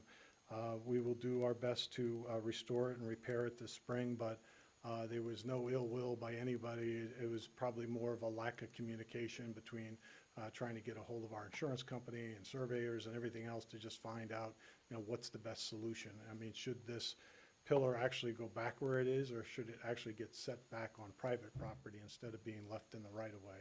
And if you drive by it, and we've all driven by it 1,000 times, so it's just part of the scenery now, but it is pretty tight to the road, and it truly was an accident. So it is a work in progress, but there are several elements that we have to deal with. Great. Thank you very much for going over that. And then the second thing, and I will be very brief because I know it's been a long day, but we've had two topics that have come up today dealing with potential increases to the mill rate, one being the school and then also talking about a new budget. And so I felt like it was an appropriate time to give folks here on the council just a very brief update as to kind of where we are on an initiative to try to help the seniors in our town that are really going to be struggling with these increases, that maybe haven't sent kids to school for a while, maybe are living on fixed income. So if you could just put up the presentation there for folks at home. This idea came obviously with the council as a whole and also working with Councilor Eads and Councilor Gruber to try to come up with a creative way to help seniors in our community weather the storm over the next several years and hopefully age gracefully in place over the next 10, 20, 30 years of their lives. And so what we've come up with is I think a pretty revolutionary idea here. And it's known as the Senior Property Tax Deferral Program. And this is separate from the Senior Property Tax Rebate Program that we currently have on hand, which is a program that you can join and you receive rebate checks. This is a deferral program. And so I want to walk folks through, just those at home who might be watching, just some of the logic here of what this program is aimed to achieve here. As we know, each year property taxes tend to increase as the town grows and it expands its services. However, as I mentioned, and I think Councilor Vail mentioned tonight, many older residents who have lived in town for decades and live on fixed incomes are really struggling to keep up with those increases.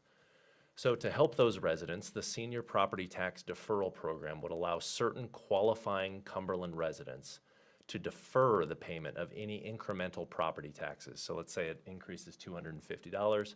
That incremental amount would be deferred, and that effectively would freeze their property taxes at their current baseline levels. That is until certain triggering events occur, which we talk about as part of that program. Any incremental amounts that are owed, so that $250 we talked about, would continue to accumulate over time, and a lien would ultimately be placed on the property until that accumulated amount was paid in full with interest. And so in terms of visuals, if it's easier for folks to kind of see how this would look, if someone joined the program, let's say in 2023 there would be really an 8-year runway until a lien was actually placed on that property. And so the blue bars that you're seeing there would be someone's baseline property taxes amount. So in our example, $5,000. If you joined the program and you paid $5,000 last year as part of your taxes, you would pay $5,000 the next year after that, the next year after that, as long as you lived in that property. And that incremental tax growth amount would continue to accumulate over time, but thanks to our Senior Property Tax Rebate Program, the lien would not occur until about year 8 of that program. And so the red bars there would be indicating that accumulated incremental amount that would grow over time. So there are some requirements to this, and we are working right now with the town attorney. I had a really productive call with the town manager, the town clerk, communications director, and the town attorney, as I mentioned, to kind of go through some draft skeletons of what a potential ordinance would look like. That was a really productive call, and we hope to have something to the council for review here shortly. But generally speaking, the property to participate in this program, it would have to be an eligible homestead where the taxpayer has resided for at least 20 years concurrently prior to the date of application. The taxpayer must also be the owner of the property, at least 70 years of age, and occupy the homestead as their primary residence. And then finally, the household income or main adjusted gross income of the taxpayer should not exceed 250% of the federal poverty line. So that is currently about $66,260. So again, this is just an update again for the council that I know we've been busy. We're going to be talking about the budget. We talked about the marijuana ordinance. And I think March, we're going to be spending quite a bit of time talking about this ordinance as it comes through. So if you have questions, let me know, but I appreciate your time, especially in new business. Thanks. Thank you, Mark. Anything else? No, that is it. Thank you, Mr. Chairman. Shirley? Thank you. Just a quick update on what sort of I've been up to. We have a library meeting tomorrow, library advisory board meeting tomorrow night. We'll have a new slate of officers for that advisory board, and I'll have those names to share with you after those elections have taken place. I want to thank Allison for your, so you want to run for council efforts. I attended virtually on Thursday. It was fun to see people actually show up. I didn't really get on to take attendance, but I kind of did. So it's great to see that people are interested in becoming more involved in our community. And I thought it was a great discussion. And that continues this week. I'm sure we'll hear more about it. And I want to thank Bill and the DOT for another meeting I attended virtually last week regarding safety in our community. I couldn't tell how many of you were here because he didn't take attendance, but I thought there's been a lot of progress in making our community safer, and I was pleased to see the DOT finally so actively engaged. And that's all I have for tonight. Thank you. Thank you, Shirley. Tom? Here's my $20 for the food pantry, and thank you.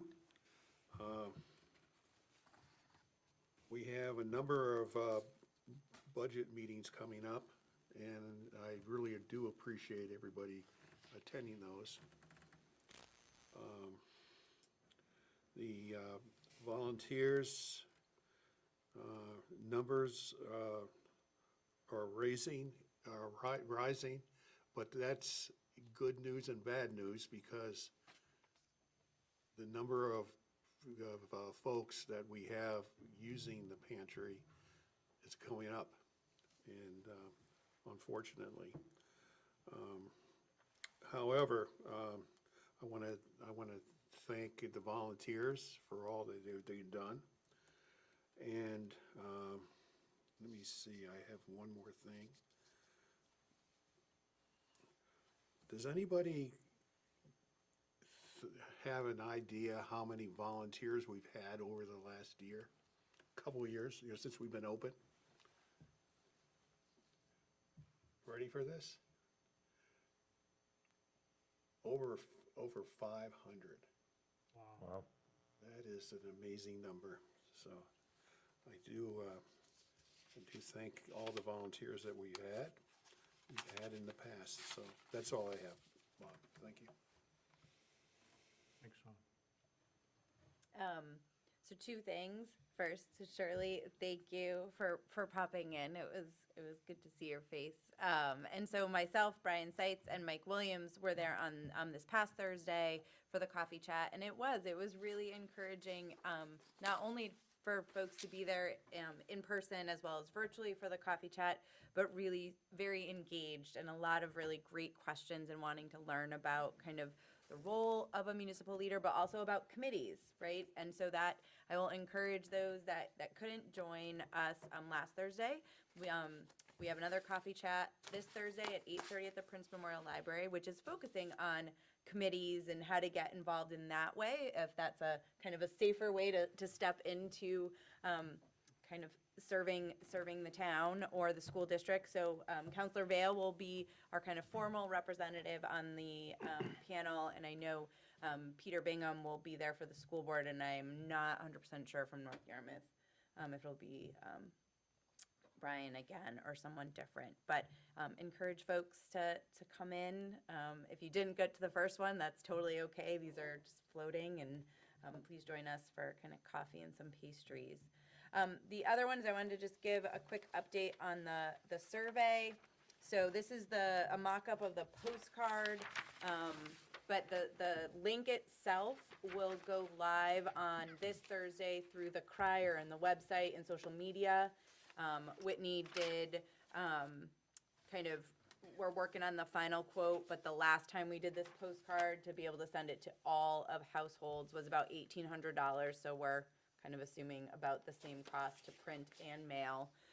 You'll notice kind of from our last conversation, yes, there's the QR code, yes, there's the link, but there's also the phone number that folks can call if they don't have access to a computer or internet or just don't feel comfortable doing it online. They can call that number, leave their name and address. That voicemail is straight to Whitney, and she will mail them a hard copy to their home. We will then also have drop boxes. We'll be able to use the ballot drop box because the only folks that can get into there are the town clerk and Whitney. And so they'll do that as well as the library, or they can obviously just come to the front desk and be able to drop it. I think the one big question we modified from our last conversation was around speed and traffic. And so we added more specific, kind of to better cover the whole town. But we also, where it was other, instead of it just being a box to say other, it also will have a free form space. So if there's something someone wants to add, I think that was kind of the biggest, making sure we were comprehensive in that question. You'll notice we are throwing out a goal response rate of 50%. That so we will also, through the crier, we'll keep the survey open for probably 30 to 45 days, depending on how the response rate's coming in. But in the weekly crier, Whitney will kind of have, if you've ever seen like the thermometer, to just try and encourage folks. I know on our Lands and Conservation Committee meeting last week, I was just like, we need everyone to be talking about it in your circles of like, have you done the survey yet? So that is the goal we're throwing out to get a 50% response rate. And it is, we specifically said anyone 18 plus in the household is invited to participate. So it's not just one per household. I think that was it. Did I miss anything? You got it. Okay. You're That's done all I good. got. Thank you. Mike? Just one quick thing, just sent to the other council members, some statistics on homes in Cumberland. A friend of mine is a local realtor, sent me statistics on the homes that have been sold recently. And the average home price now, the average sale price is $650,000. It's crazy. And many of the homes, when you go down through, people paid as much as $300,000 more than the asking price. So, interesting read. When you get a chance, it was certainly an eye-opener for me. That's all I have. Here's my $20 for the 4-H food pantry bill. They're gonna keep it rolling. Thank you, Tom. Appreciate it. And that's all I have. Okay, just a couple things. Town manager and I met with the directors of the Farmers Club last Tuesday and had an opportunity to kind of share with them some ideas and some visionary things. I kind of laid out a 6-point goal, a butcher shop, a farmer's market, a restaurant,